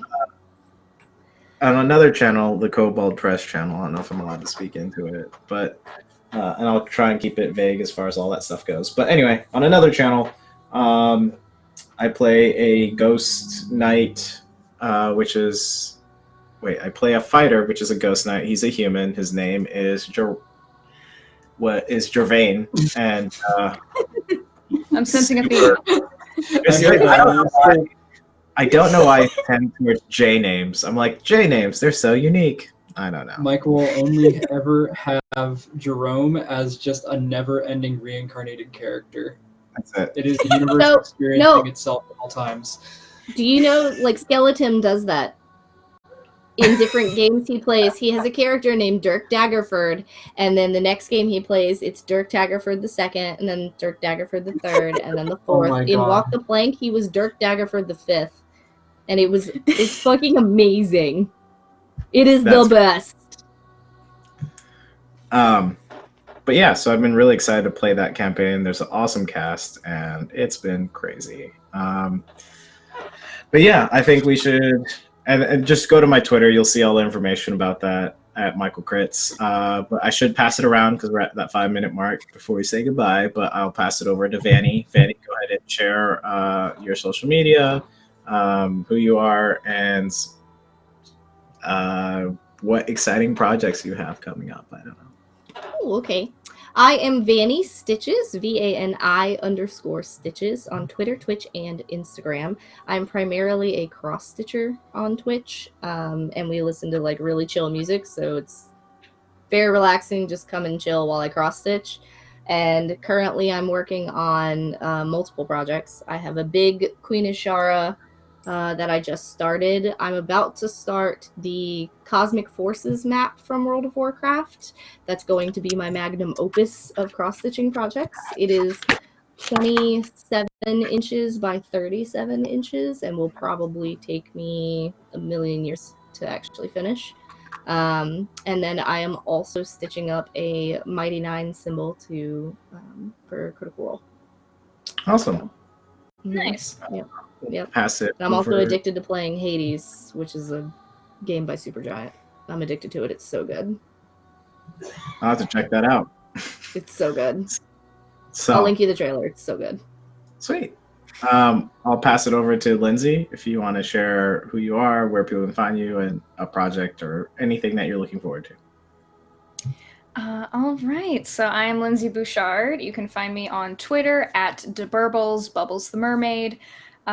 Come say hi. You can ask me anything about my character Zelrora or just chat. I'm super about making new friends.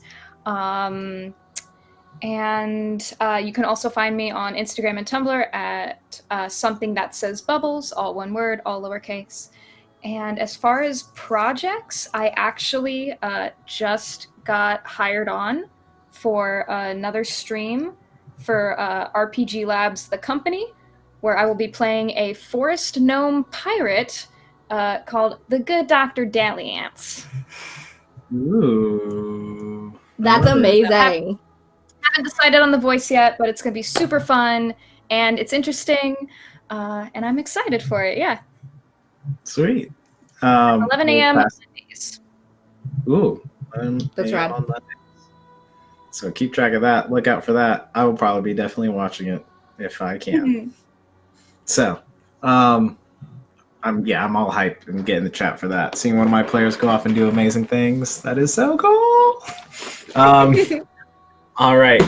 I'm gonna let's pass it over to Robert. Robert, if you can go a little bit about where we can find you on the internet and any exciting things you're looking forward to or any projects or anything like that. Well, let's see. You guys can find me on Instagram, Twitter, and Twitch at DM on the Mount.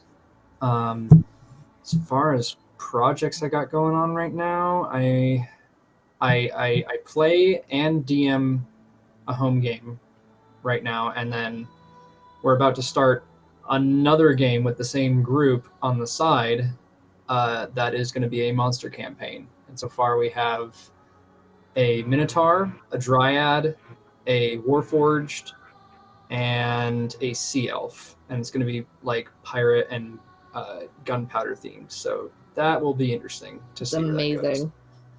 That's awesome. But yeah, that's pretty much what I do. I'm trying to get through a couple game series like that I try to get through every year, like doing all the way through Mass Effect and BioShock and whatnot before I hit any of the new stuff. But that's about it. Very cool. Awesome. And thanks again for coming in and stepping up. Yeah. Oh, it's fun. And then myself, Michael Sinclair. You can find me at Michael Crits on Twitter and at Michael Crits on Instagram. Stuff I'm excited about is, being another player on the Cobalt Press channel on the Last Air. I'll be on the show tomorrow at 8 p.m. so you can catch me there. I'm also excited about what else do I got going on? There's another big thing, and I totally forgot what it is, so must not be important. But you can check that out on Twitter. Oh, mountain climbing. I've been doing a lot of mountain climbing, and I'm trying to learn how to lead climb and rappel and set up anchors, and I've been doing a lot of that. So you probably will start seeing that on my Instagram and Twitter. If you're in the Pacific Northwest and want to go climbing, hit me up. Probably try and go climb with y'all. So anyway, that is us from Ghosts of Saltmarsh, the Sirens Metal, and we'll be signing off for the night. Hopefully our engineer's ready to sign us off. But love you all, folks, and have a good night, or you'll see us chit-chatting. Bye. Peace. Bye.